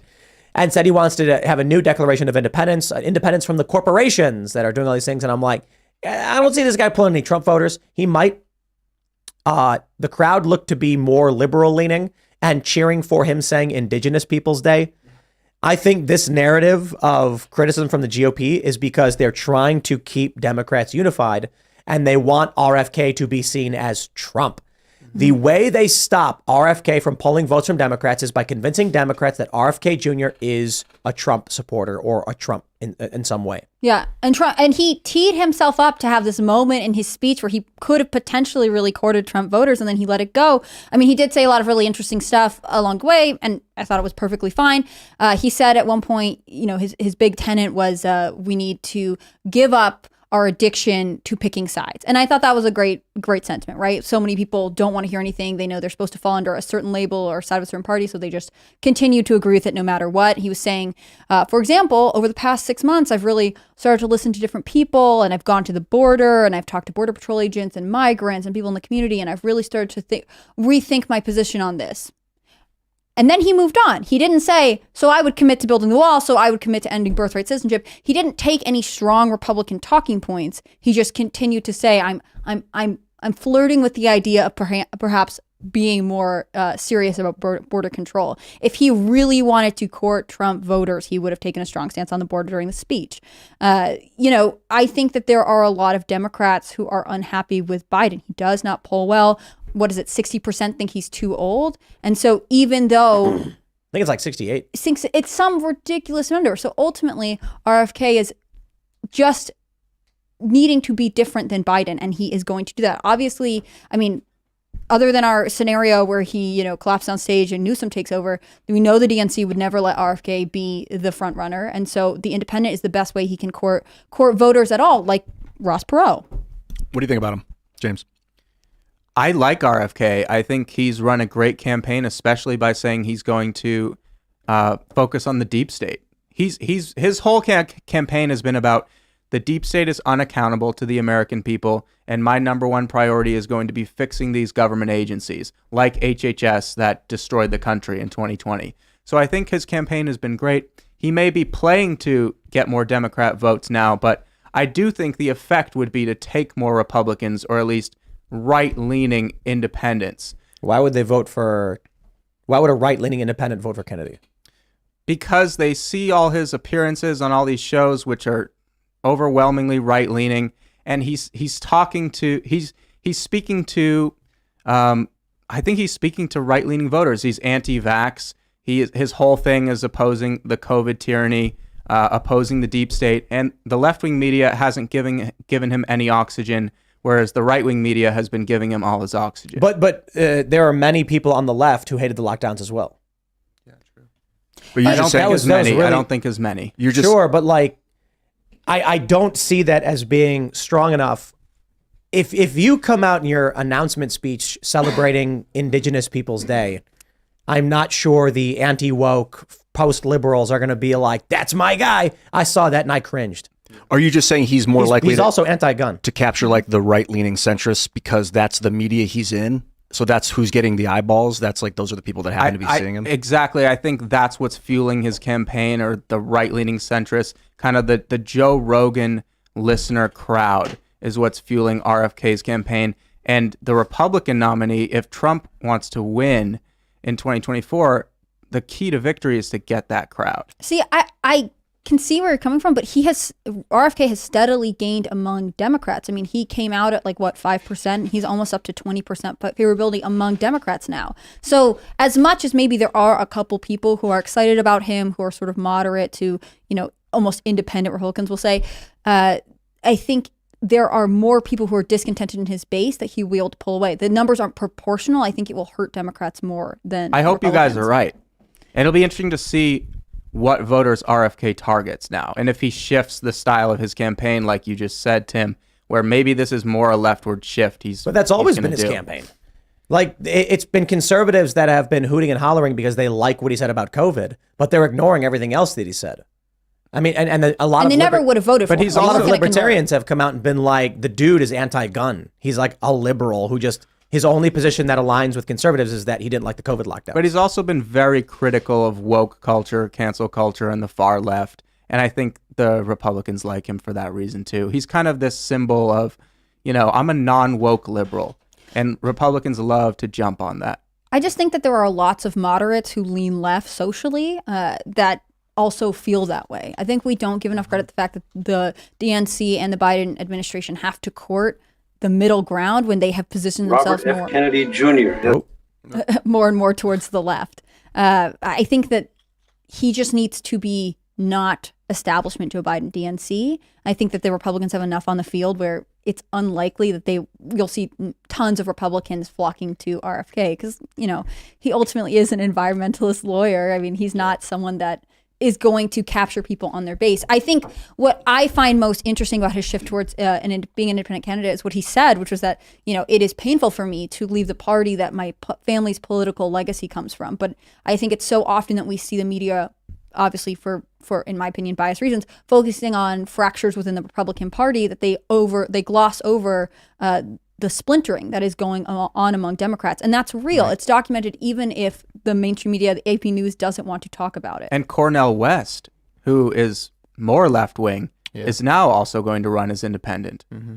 So that's definitely taking votes away from the Democrat. According to Ipsos, in a three-way race with RFK Jr. as an independent, you have Biden getting 31, Trump getting 33, and RFK Jr. getting 14. Without RFK Jr., it's a statistical tie between Biden and Trump. So Ipsos data from October 3rd to the 4th shows that RFK Jr. hurts the Democrats. Mm-hmm. Wow. So, and this is what I thought. If you take a look at the graph, you can actually see that there is only a tiny red sliver that jumps to RFK, but a larger portion of the Democrats. Why? Trump supporters will crawl over broken glass to vote for him. Yeah. Democrat voters think Joe Biden's too old and don't like him. They just don't like Trump. Mm-hmm. And I mean, I was looking at a poll that came out of New Hampshire a couple weeks ago. You know, they'll say who you're planning on voting for, and they'll say who's your second choice candidate. And it's not like Republicans are saying, well, if it's not my number one choice, you know, DeSantis, Trump, whoever it is, I'm going to switch to RFK. They're going to pick another Republican. They're more likely to. Whereas Democrats are not particularly happy with Biden already. And so if they're presented an alternative, it's more likely that they'll pick it. Yeah, like Vivek. I think he's a much more favorable candidate to a Republican mindset than to Republicans, RFK. but not to Democrats. Whereas RFK is, you know, at least baseline more Republican, especially to that moderate class that I think the DNC really overlooks. I mean, they trample on them all the time. That's a good point. I'm excited about it, guys. I love when we have a third party candidate. I mean, I will say I listened to this whole speech because that's what I do for my job. And I like that he talked about, he had this line saying, you know, there have been independent candidates in the past, but this time it's going to be different because you're going to win. And I don't think that's necessarily true, but I do think that it's nice to see someone who is representing people who are frustrated with the party system. Teddy Roosevelt won third party. Yeah, he did. Take a look at this. Kennedy family members call RFK Jr.'s independent bid dangerous to our country. To be fair, they were doing that before. They really don't like him. Christmas and Thanksgiving are going to be super awkward for the Kennedy family this year. Yep. They can strip votes away. Can you imagine, like, having Thanksgiving with your family and you're a former governor, your brother's a senator, your other brother's running for president, and you're just like, you know, you shouldn't be running for president. It's like, well, it's like, oh. Guys, no politics at the table. Yeah.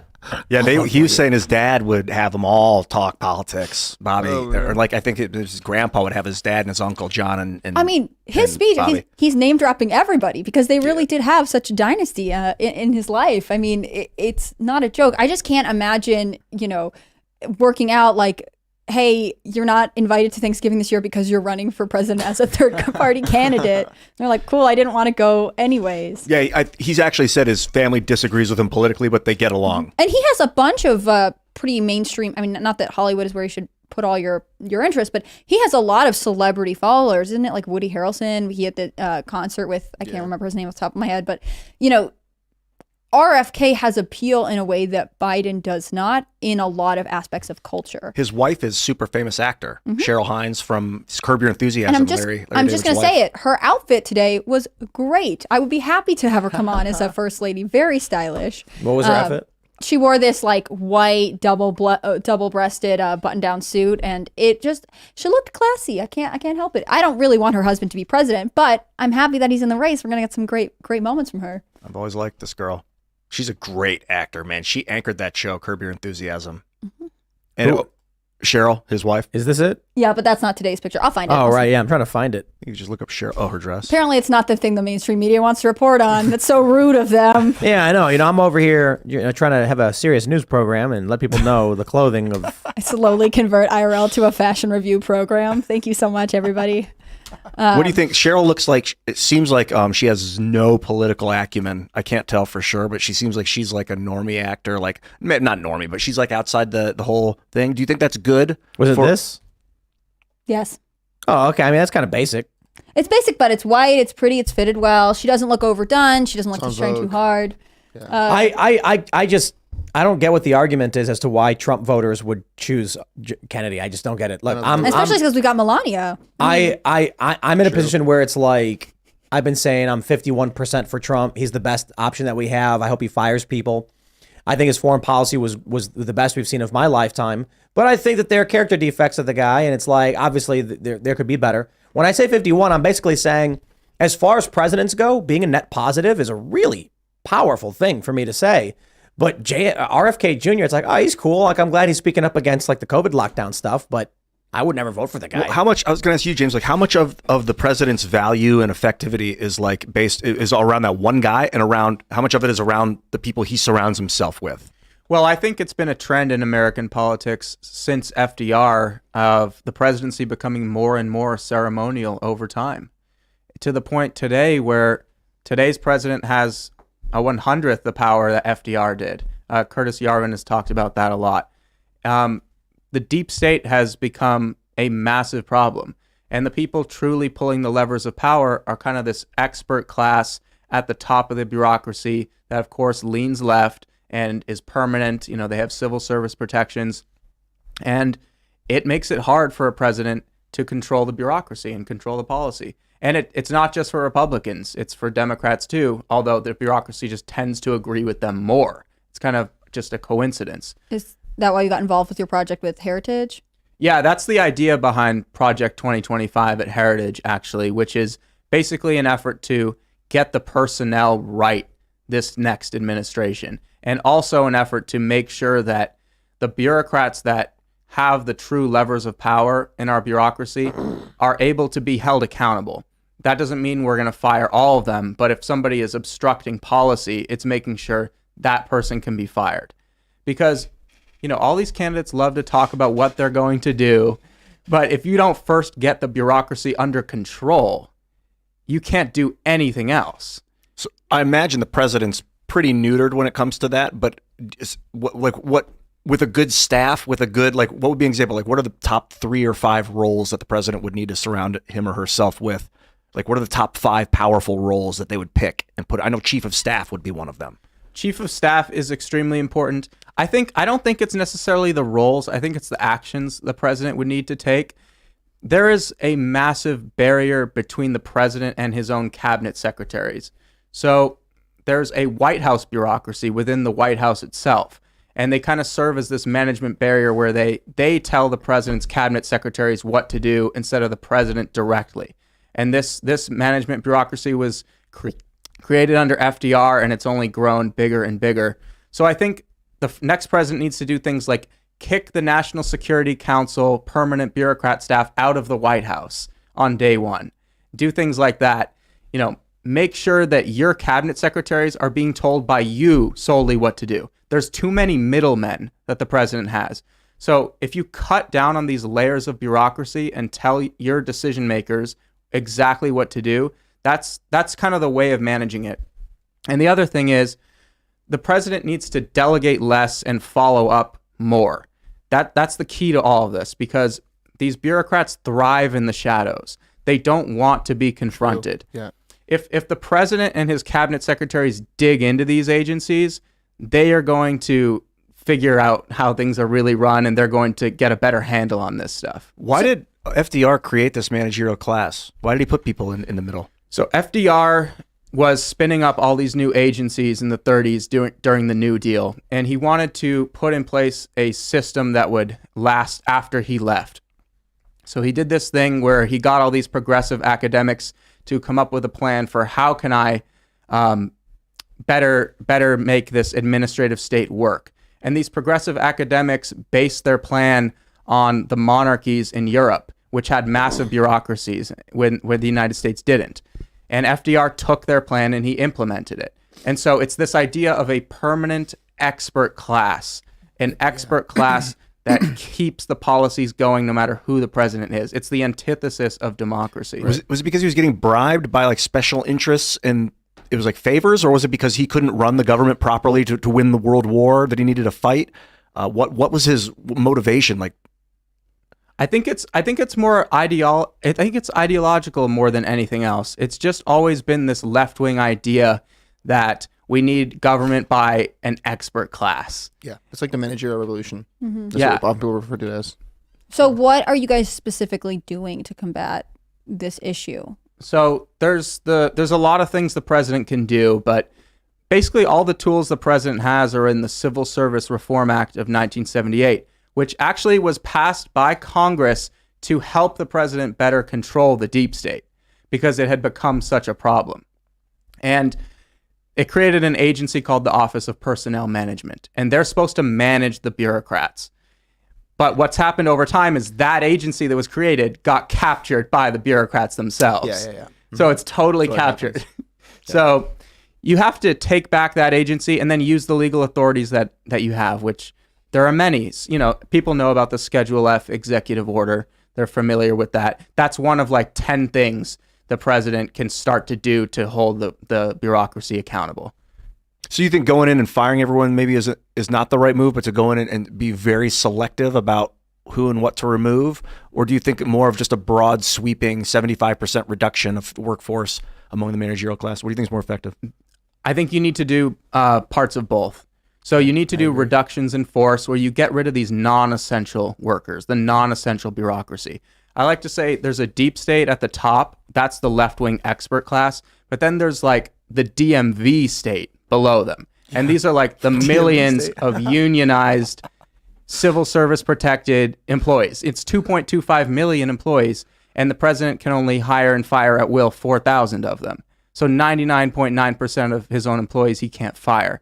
So you have to, get rid of the non-essential ones, and you can use reduction force exercises, which is just a fancy term for mass government layoffs, to do that. But then at the top, it's more, picking apart certain places where the bureaucracy has a hold, like the State Department. You need to go in and tear that place apart. If people are resisting, you need to fire them. But there's a lot of nuances to it. How would you implement reduction force exercises? You would look at the parts of the federal government that are truly non-essential. And it's funny because we already have a list of these positions. When the government shuts down, all the non-essential workers go home. And we have this list that we are like, you're not even that important, leave. Exactly. And so you're not going to fire all those people, but what does it being non-essential mean? It means they're non-essential in some way. Yeah. Is there like an You start from there and look at that.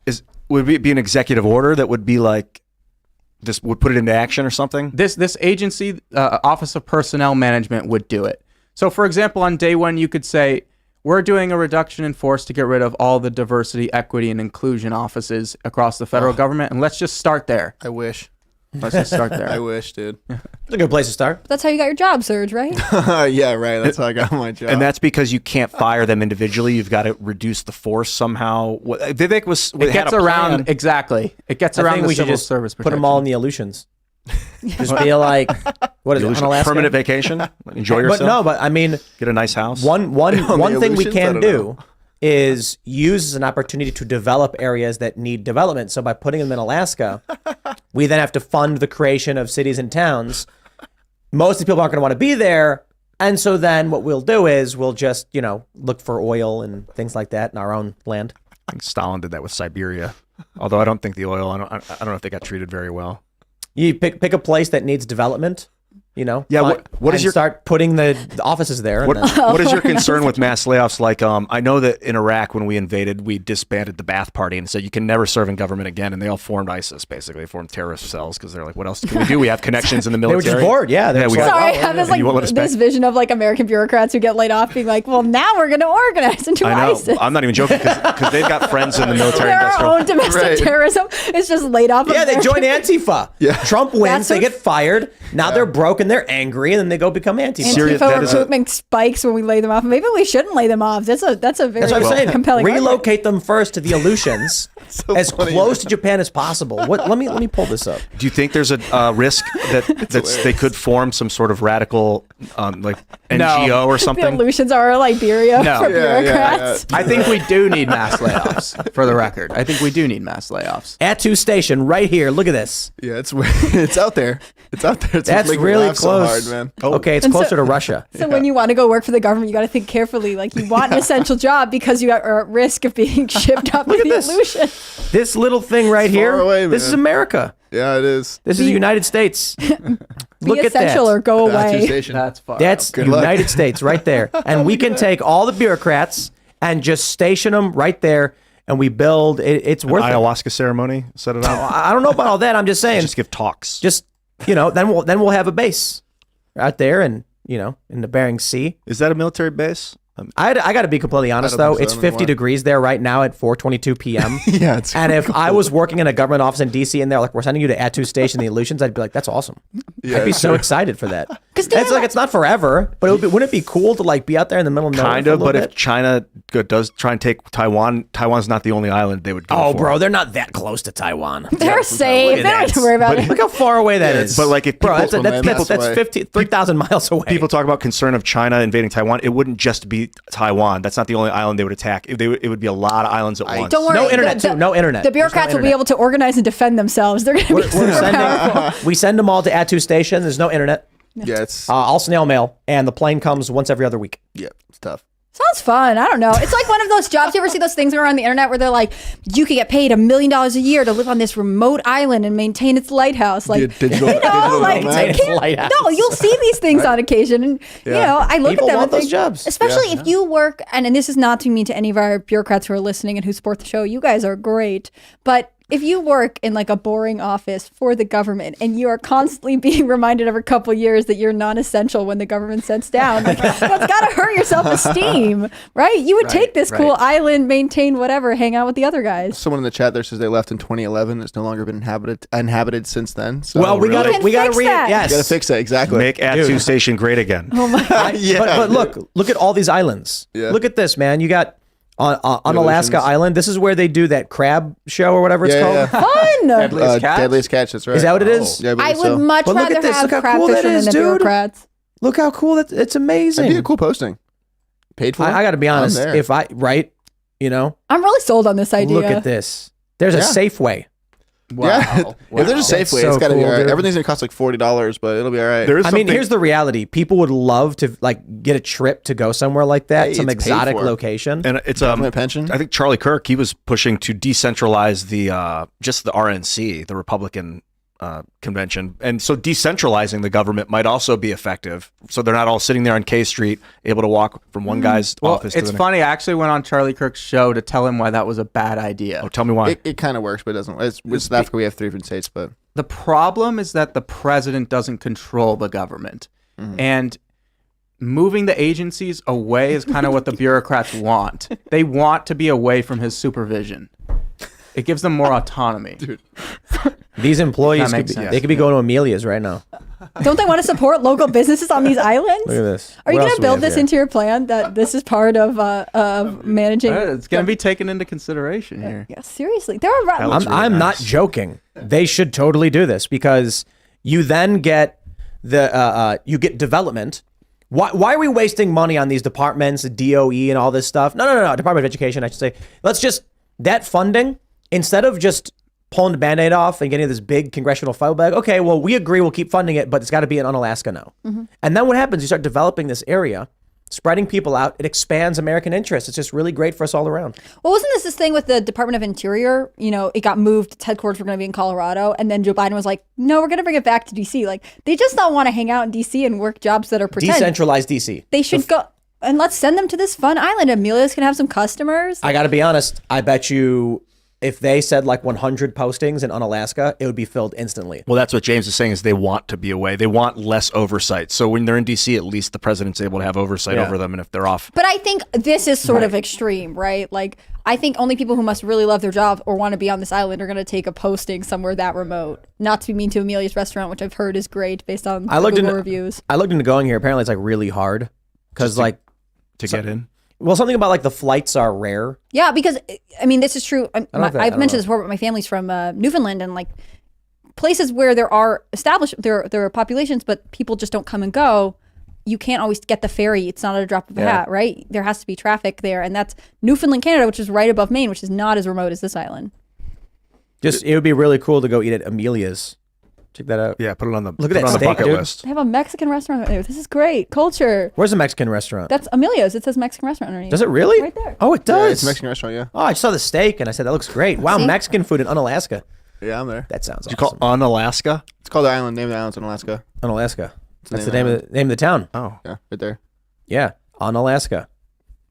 well, There's church there. What is this? Department of Parks. Oh yeah, Those little houses, Parks man. and Rec is there. Wow. And it's 50 degrees there right now. I really hope That's we not have a that bad for listener. where it That's is. not. No. I really hope we have a listener from Unalaska who's like, do not send me all these We already do. bureaucrats. We already Probably. do. We already had Send me someone that was already there. Yeah. Send the Democrats. Look at this. They got a gun club Hey. based. Yeah, I would That's what I'm think talking about, man. I would think that there is value to reducing the bureaucracy because the bureaucracy would be more willing to work with like economic forum, like technocratic Oh, you think? establishment. Yeah. Yeah, definitely. Okay, how about this one? Akutan. It's basically just a seafood corporation and a post office. They got a playground there and a public library, though. A library. How I many think this is people? a great idea. Yo, look at this. Oh, Roadhouse. Yo, No that's delivery, though. sweet. Oh, that sucks. That's like just anywhere in rural America, though. I will level Yeah, with you. no Uber Eats. Nah. No Uber Eats. No DoorDash. Nah, dude. I'm just saying, send them all off to the far reaches of the earth where they can never contact us again. the best part. That's the thing. If you want to take a bureaucrat job, it was like why you should have to work for it, right? The job itself is kind of cushy. At least help this underpopulated island while you're at it. I think part of what we're going to come up against with mass layoffs is a lot of these people are like really good people that work in a position that should not be there. And we need to, and it's like really impersonal that they're going to lose their job. But like, But you maybe don't wanna that's good. But they can be offered early retirement and buyouts. You can buy them out. You can pay them to leave. Exactly. Also, there are all kinds of jobs out there, right? Like the government jobs are attractive. I get that, but there are other industries. If people need jobs, then they were willing to work, which means that we can have more private sector growth. I don't understand why we would be like, but they work for the government, so they should get to keep their government job. No, we should have other jobs in other sectors. That would be better. We should right? cover their salary for a whole year and say, hey, you know, your dream of being a painter, go do that. Yep. on Unalaska. Yeah. Yeah. Eat at Amelia's while you're there. Even better. Even better. I would be open to that. Would that bankrupt the country if we paid their salary for a year? I don't know. I don't No, think it I would don't be that think so. expensive, actually. No, it would not be. The fact that it'd be less expensive to go to their salaries for a year than to keep The them all Ukraine to- aid could pay for that 20 times over. A couple times, yeah, dude. Okay, that's good. There's also Utqiagvik. I say it? Utqiagvik. I believe you. I think that's how you say It it. used to be called Barrow, but then they renamed it to the indigenous name or whatever. I see. That's the northernmost city. Yeah, Barry. Everybody, you got to go there. I had Yeah, a I friend don't who see it. worked in Alaska doing some show. I forgot what reality show it was, but there was a point in Real the Housewives winter. of Alaska. No, it was like Ice Road Truck or something. But there's a point where the snow shuts down the roads and you're there for the winter. Mm-hmm. Nothing in and nothing out. And the internet's all dial up. That's Phone wild. lines. Yeah. They got people- Starlink now. I think yeah, they might. They probably do. yeah, and it's become affordable. But this is only a few years ago. It was like they were still going to Blockbuster. Yeah. And Redbox was huge. Yeah, it's yeah. like you got to go to Redbox and get like 10 movies. Well, West Virginia was one of the places I finally saw video stores again, and it was because there's not great internet connection everywhere, and you got people who will, come into town for the week or every 2 weeks to get groceries and stuff, and rent their movies, and then go back on the mountain where there's no internet service, so they need their DVD player, and then come back, and like I can only imagine that's tenfold in certain parts of Alaska. Elon's taken away all the mystery. I got to say, life was so much more fun. You guys remember not knowing? Do you guys remember not knowing? Yeah, I Yeah. do. That's I crazy. thought about that today. It was You frustrating. less so? Me every day. Don't worry about it. No, I mean, like when I was a kid, there was a period where it's like, I call my friend and he doesn't answer. So I go to his house, knock on the door, he doesn't answer. I'm like, oh, Yeah. that's it. Throw End of rocks story. at his window. You ever Yeah. throw 'em Yeah, up that's there, it. try and get his Yeah. attention? And then you just leave. Yeah. And then you go do something else and you have no idea what happened. This is one of the problems I talk about with kids today. And I think, I feel like I transitioned out of this period because the internet became so dominant while I was in high school or, social media and stuff. Kids today, like if there's fighting at school, if there's like bullying or whatever else, like it just follows you online after school. Whereas you don't go home, and if there were drama in the 90s, you just had to call your friends on the landline. Whereas now it's all over Snapchat, it's all over Instagram. They're sort of plugged into these scenarios, which at times can be really negative constantly. Maybe it's nice, and that's why people like living in rural areas where you can say, I'm just going to back away now, and I don't have internet, so you can't contact me. That's actually the indoctrination aspect is like a big part of why I would not want to public school my kids. But it's that. Wait, what were you just saying? The kids have access to things online all the time, and so therefore, inter-friend group drama or whatever I couldn't do it. I couldn't put my kid through that. Like I had to deal with it in school, and then I'd go home and cry, and then that would be it. But I didn't have to. It didn't taint my life. I mean, Like, I and it think didn't that's the follow me argument to around. keeping your kids off social media, which is really challenging because there's that idea that they want to. I mean, I got an idea. It's even if- are they If going to your go to kid- Alaska? Yes. If your kid's being bullied, you can make it all go away by sending them to Unalaska. You send your kid, or you move your family, or do you send the bully to Send the Alaska, kid, send the or just bully. all of them? No, dude. I feel like going on a trip there would be awesome. Wouldn't you guys want a vacation Yeah. on an island? I don't say Yeah. they go there forever. You go there for a Yeah, it's little a bit. posting. Yeah, it'd be you really work for the government. soothing. I know. I don't want to be on a Pacific island when we're wondering if China's going to invade Taiwan. Not right now. Okay, well, you know, Just what bureaucrats and bullies on Alaska. I was been thinking lately. I don't want to be. I want to go to Israel, but like the last year, I've been thinking I do not want to go there right now, and I guess this is why. All right, how about this one? Alfred I knew you were gonna pull something like Farr. this. I was looking. I think you're gonna pull up like was it Ascension or whatever? Island in the middle of nowhere. I mean, this is an island in the middle of nowhere. Yeah, oh, it's the not- island that's further from all other there's islands. one that's even hey, further look at than this that, one. dude. French, Southern, and Arctic lands. There we go. You just come on down. Speak French. For what reason is it? Look at all that light blue. That was all above the water before the flood. Before the flood, huh? Yeah. Look at even Google Maps has the ice wall. See, Yeah, this proves it is. It's proven right the now. ice wall. Did you guys ever look at the Breaking expanding news. Earth theory? Yeah. The Earth Yeah, was I've small heard and that then it before. slowly twisted open. You can see how South America like fits perfectly into Africa there. Just pulled open. Yeah, Pangea and all that. Pangea. That was See, the you idea can was that it put it was right there it was a and piece of it all land fits on a together. big floating ball of water, but the other theory is that it was all rock and it twisted open and the hydrogen shot out of the cracks and mixed with the oxygen to form ocean water. How deliciously absurd. We're going to go to I Super love Chats, science. everybody. If you haven't already, would you kindly smash that like button, subscribe to this channel, share the show with your friends, and head over to timcast.com, click join us, become a member, because we're going to have that members only uncensored show coming up in about 25 minutes where you as members can call in and submit questions to us, actually talk on the show. And you'll have to join the Discord server where our Timcast members are doing awesome stuff, running their own pre-shows and after shows, making music and other cool things. So definitely check that out. But for now, we will read your Super Chats, for which there are many. Wonder who got first today. Waffle Sensei. Hey, shout out Waffles. He says, as far as intervention goes, I will say that if American citizens are being held hostage, then we have a duty to destroy the individuals responsible. That's a tough question. When Biden comes out and says that American citizens are possibly among the hostages, I'm kind of like, I don't believe you. You're a liar. Yeah, you can't want trust war. Joe Biden. I mean, and also there are Americans who are wrongfully detained in Russia, right? Like we Yeah, we're got not invading Americans Russia. all over the place that we need to help. It's not to downplay the suffering that they might be going through, but we gotta think this one out. It certainly speaks to the danger of not trusting your government because when the shit hits the fan for real and you don't trust them, that's a big problem. Yeah. What's next? Joseph says, no intervention equals I'm okay with suffering, LOL. I mean, like, the problem with intervention is we can't intervene everywhere. So then it's just someone is like, I watched the news today and this country was bad, so we must intervene. And it's like, did you watch the news yesterday? Other country was bad. Which one do you want to intervene in? You can't do all of them. Current thing. Could you imagine, like, I don't know, I just think about things domestically, like you hear fighting down the street from your neighbor's house and you're like, I'm going to have to intervene. And so you and your buddies go down to that house and like kick the door in and go in and say, everybody on the ground, you know, like, Yeah. no, you call the police, I guess. There's like a, you know, a force that can deal with that. I don't know if there's no international force or whatever, but like imagine that, you know, there's a house down the street from you and the roommates are having a dispute over who gets to use like the game room at what time and they're fighting. You're just going to be like, bro, I have nothing to do with this. What- Also, in a different house, someone else is yelling, and you're like, not that house. That one's not suffering. Yeah, at all." right? Like no, but like there's one house and you hear two guys arguing with the game room and they're fighting and you're like, that fighting's getting pretty bad. Maybe I should go kick the door in. Then there's another house next door where you hear a woman mercilessly mercilessly being beaten and she's screaming for help, please, dear Lord, help me. And you're like, and there's a Russian guy with a big gun standing, goes, no. And you're like, yeah, okay, no intervention there. Like, it's just, Yeah. how about we just be like, look, man, I guess the domestic analogy doesn't really work because you can always call the cops. There is some inter-home, you know, law enforcement agency. Yeah, I guess you can call it Team America, right? Team America, man, the A-team. Greg Duvier says, I find it interesting that General Mark Milley retires a few days before the attack on Israel. Just a thought I had. I doubt there is any connection. Just an interesting coincidence that came to mind. Yeah, but it might not be. Milley was the only one holding it together. It was him personally.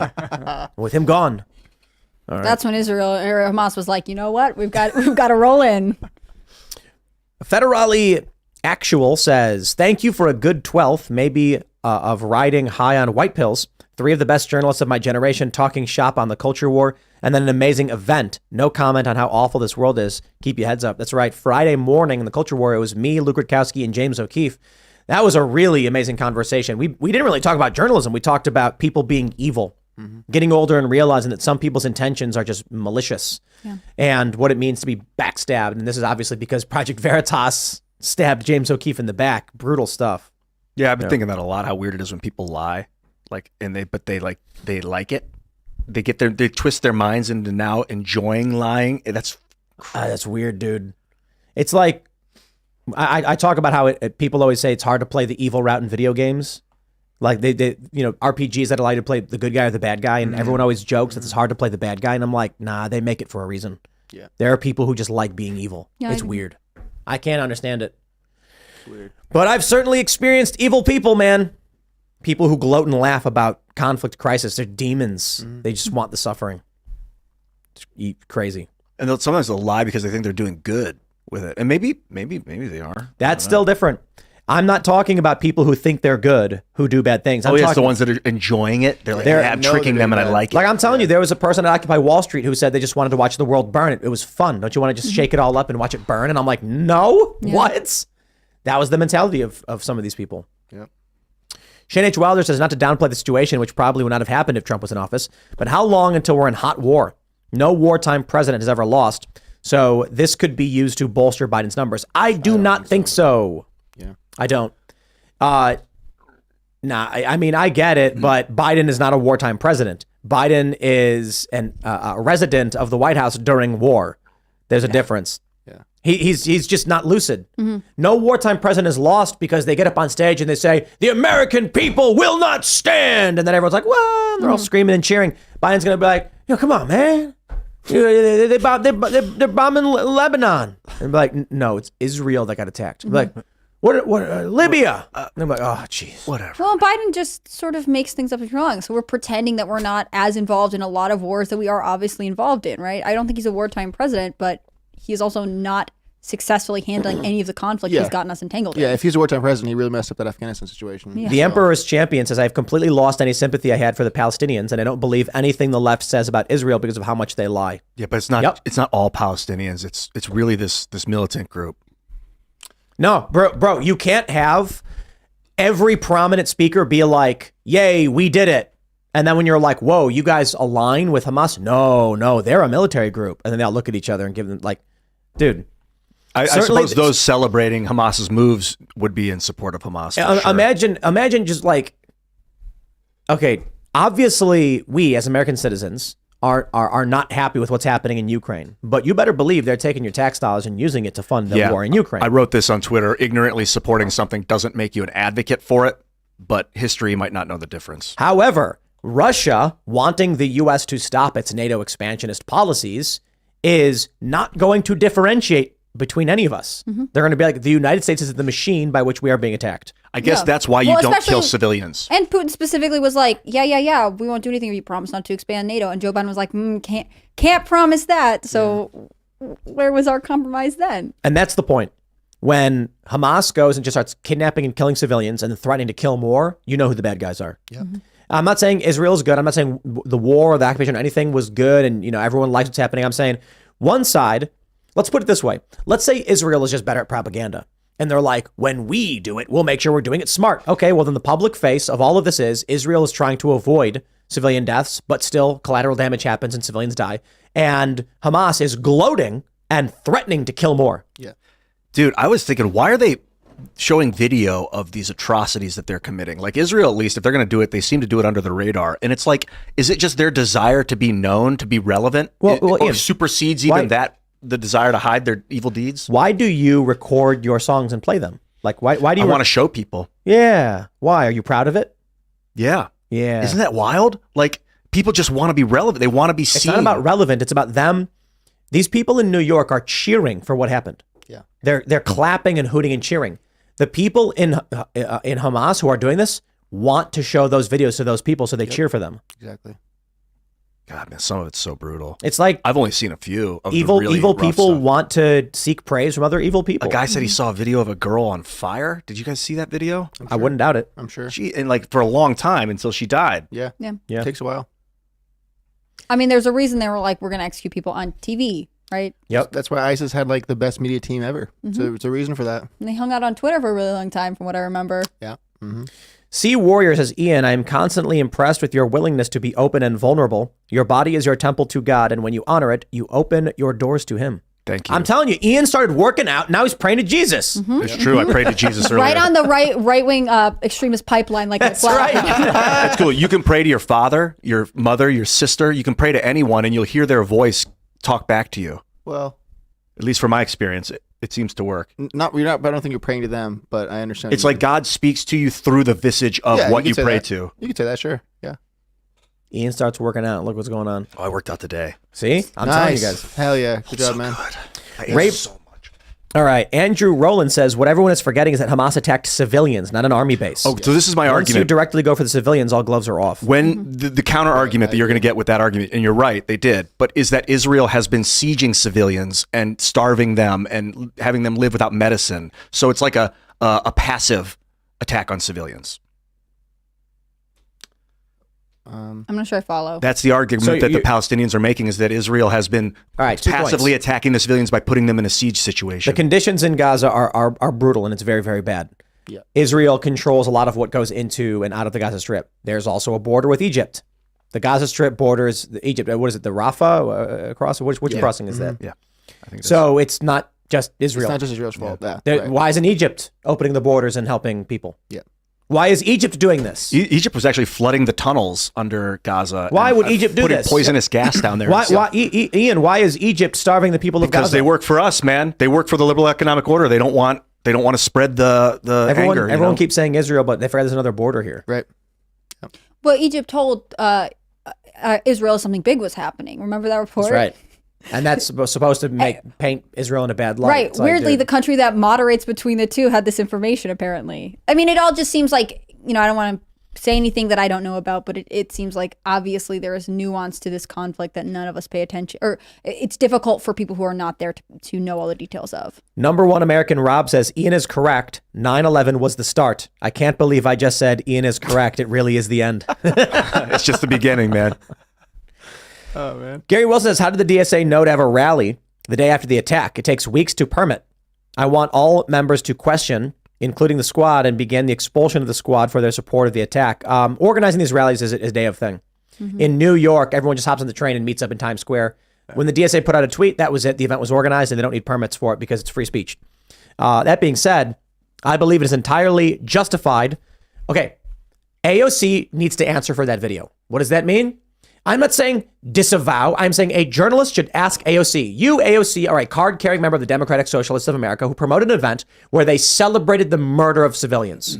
Do you agree with your organization, or is this an instance where your opinion stands out? And I will say, to me, from checking her Twitter, I haven't seen any statements come out about any of this, so it seems like her office is going dark in Yeah, terms they're of responding to celebrating. it. So How hard is it to be like, don't kill civilians? I bet there are journalists that are trying to get a hold of her, and she is stealthily avoiding this, which is not a great sign, Well, I just think I'm just gonna come out and say it. AOC has not issued a statement condemning an organization she's a member of celebrating the mass killing of Jews. When did she hasn't even posted on Twitter in like 3 days? Is Right. that- Wow. Yep, She went wonder why. dark. I mean, like, you can't come out and condemn violence. can't do anything. I thought, what? Yeah. I think it's because she knows that her base is a bunch of people who hate Israel and hate Jewish Yep. people. Yep. For real. And though. I think you'll see this throughout the Democratic Party. There is going to be a lot of people who are now losing support because there is probably no correct way they could make everyone happy. Can we just imagine like a politician who is a known member of the Klan, and the Klan goes out celebrating the lynching of a black guy, and then people are like, well, AOC, like the politician didn't know about. I'm like, dude, she's a member of that organization, proudly affiliated. They're celebrating the death of civilians, and she goes dark. Yeah, I think she supports it. Yep. I think it is fair to say right now, Ocasio-Cortez supports what happened with Hamas coming and killing civilians. But it might also be like if she did speak out against it, that her base would revolt. Yeah, that's a good point. That's So support. if she speaks out against Against the violence- She is against the defending. Hamas's She attack. is that supporting her constituents. Yeah. Inaction is an action. I mean, and in this regard, what I'm saying is she doesn't want to cause damage Exactly. to the people she supports. Exactly. That's interesting too, because she's supposed to be a representative of the people she represents. So Right, if they they want like it. war, does that mean she has to want war? Is that is she no, supposed? representatives are supposed to be the safeguard for that. She should come out and condemn the killing of civilians, but she knows she will get eviscerated by the left. So she says nothing because she's evil. I think it's funny, though, that the Democrats that are condemning her are staunch interventionists. And they're like, what a horrible thing for this squad to say. Send our troops over to Israel and send more money. It's like, oh, jeez. Yeah, I saw that Mike Cernovich. It's one or the other, huh? That Mike Cernovich tweet about people that were so much about pro-life, life in the womb. He's like, if a baby dies in the womb in Gaza, is that an abortion? Yeah, Cernovich is great. He's a smart guy. That's a good point. Right. I'm not. I think the problem is we're dealing with war. Yeah. Israel is going to respond. The Al-Qassam brigades use civilian locations, hospitals, schools, etc., or if they have hospitals, intentionally. And then Israel's only choice is either you take out where the rockets are coming from or you let them keep firing rockets at you. If Israel did not have the Iron Dome, the narrative would be very, very different. The narrative would be every day another Israeli was being killed. And it would not be the same for the people of Palestine, of Gaza. But because they have the Iron Dome, this is the craziest thing. Antifa beats people consistently. But because they're not killing them, because these people are, more likely to survive or whatever, it doesn't make the news. That's the issue. Because Israel is able to stop the rockets, people act like Israel's fine. I'm like, bro, I mean, if they didn't have the Iron Dome, the narrative would be very different. It's crazy, isn't it? They need a graphene dome. Someone wrote it in the chat right when I said it. Mark Johnson. What's up, dude? Graphene That's awesome. dome. Right after I said it, it appeared. The Iron Dome is actually just when a rocket's fired, another rocket bullets. blows it up. Yeah. Yeah. They cost, I think they said 20 times more. Each Israeli rocket costs 20 times as much as each Palestinian rocket that's blowing up. And the Palestinians are just firing a bunch of rockets at random, hoping to hit as many civilians as possible. Yeah. And they do. They're targeting civilians. That's why they cheered that the rockets reached Tel Aviv.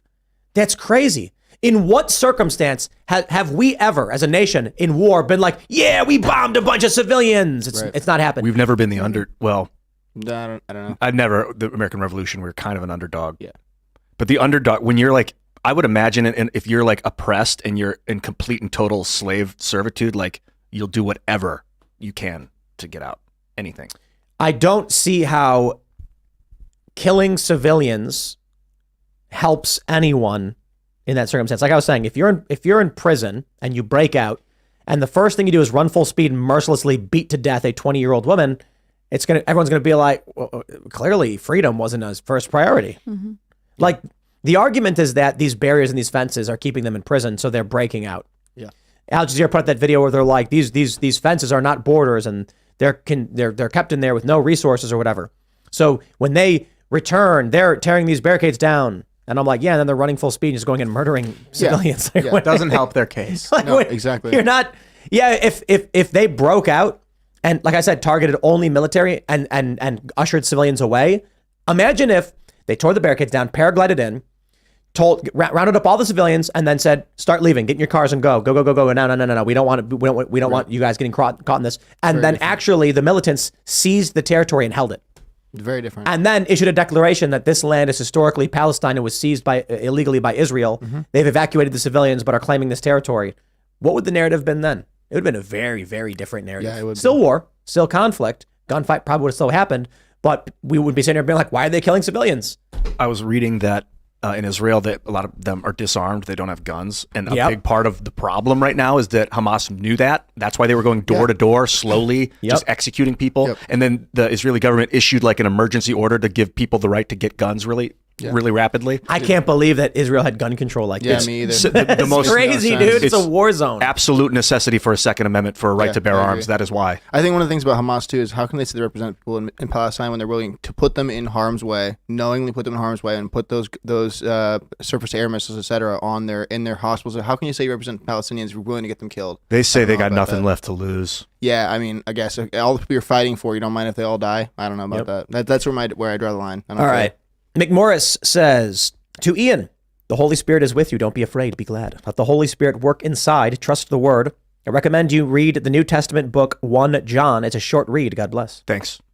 Yeah, my plan is to read the Bible, the Torah, and the Quran. Yeah, I gave him the Quran maybe. I gave you the Talmud and the Torah as well, right? Yeah. Yeah, that's John 1, I think he said. John 1, yeah. Oh, I was reading the Sermon on the Mount, What's dude. but also the First John. what is it? A hadith? Is that it? Hadith are like additions to the Quran. The Quran is the But main book. if Hadith you want, are other but if you want to additions. understand a lot of what we're seeing in Right. modern, you got to read that. Right, it's Hadith. the Hadith. There are many of them, issued by Islamic scholars who studied the Quran, who said that they have like some sort of connection to allow them to write more about it. But yeah, the Talmud is like from what I understand, the other book like the Hadith in a sense. It's addition to like the main book. It's like the Torah. footnotes Yeah, for kind of. dummies. Sure. The Torah Yeah. for dummies and the Quran It's for addition, dummies. other reading, additional reading.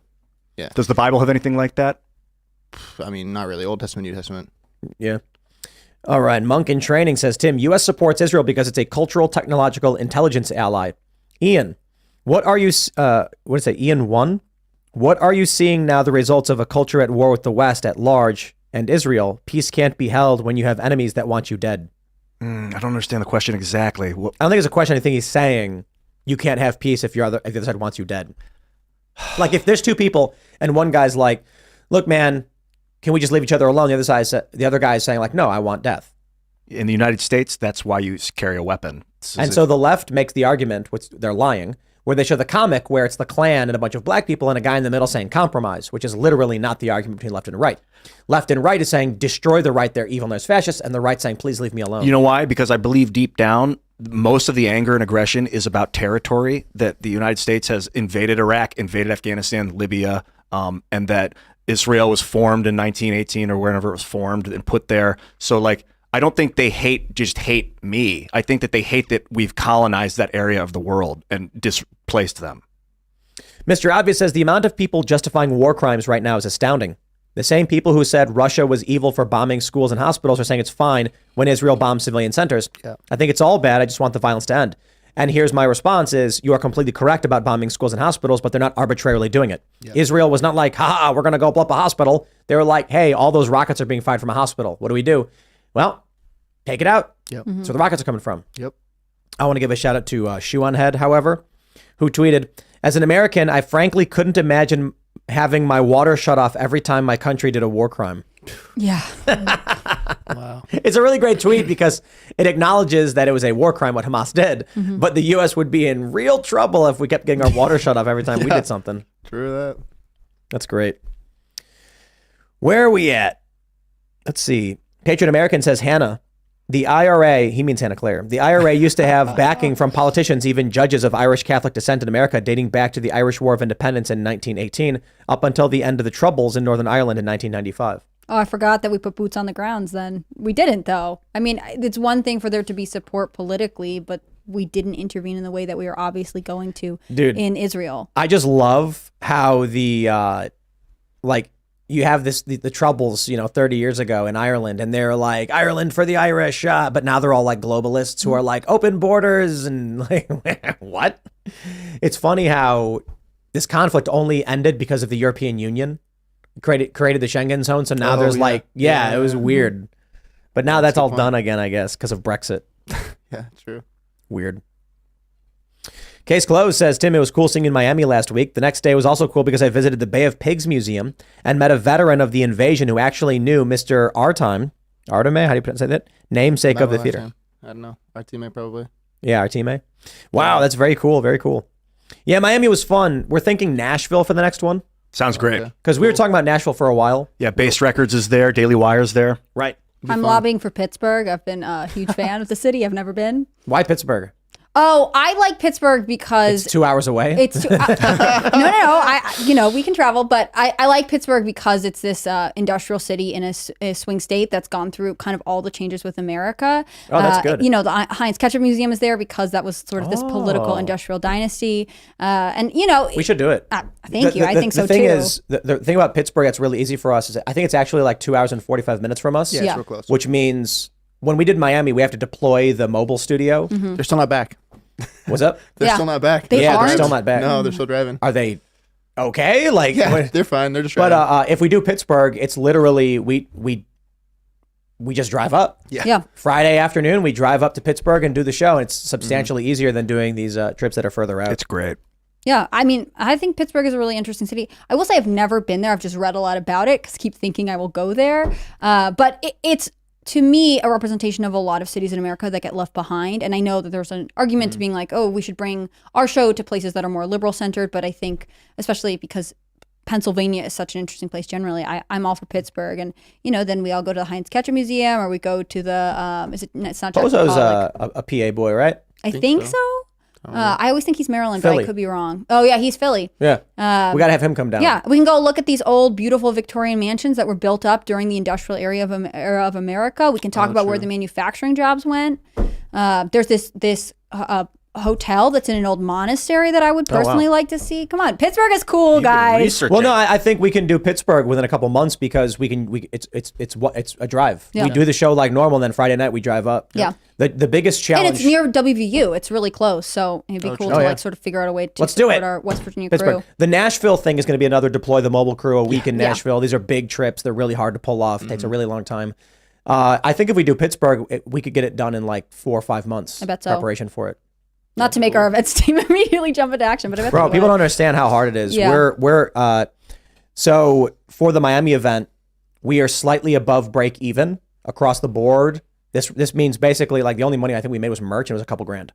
The event it cost 6 figures to operate, to do everything we need to do to make it work. And in the end, we're like, yay, we did it. We made a good amount of money. And I'm like, and that money goes towards setting up the next event. Mm-hmm. Yeah. Because if we call it here and say, here's the money we got, it's like, okay, well, like we didn't make enough. Yeah. Yep.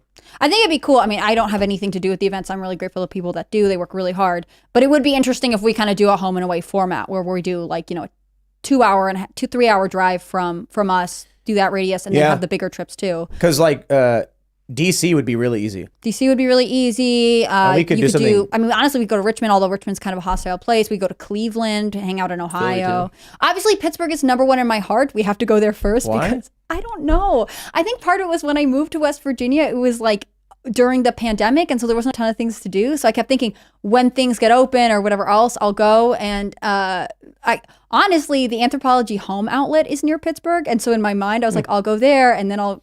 I wouldn't do Philly though. It's just personal reasons. I wouldn't do Philly, and Yeah, I wouldn't do crime is Baltimore, crazy. to be honest. Yeah. But there are other places in Virginia, in West Virginia.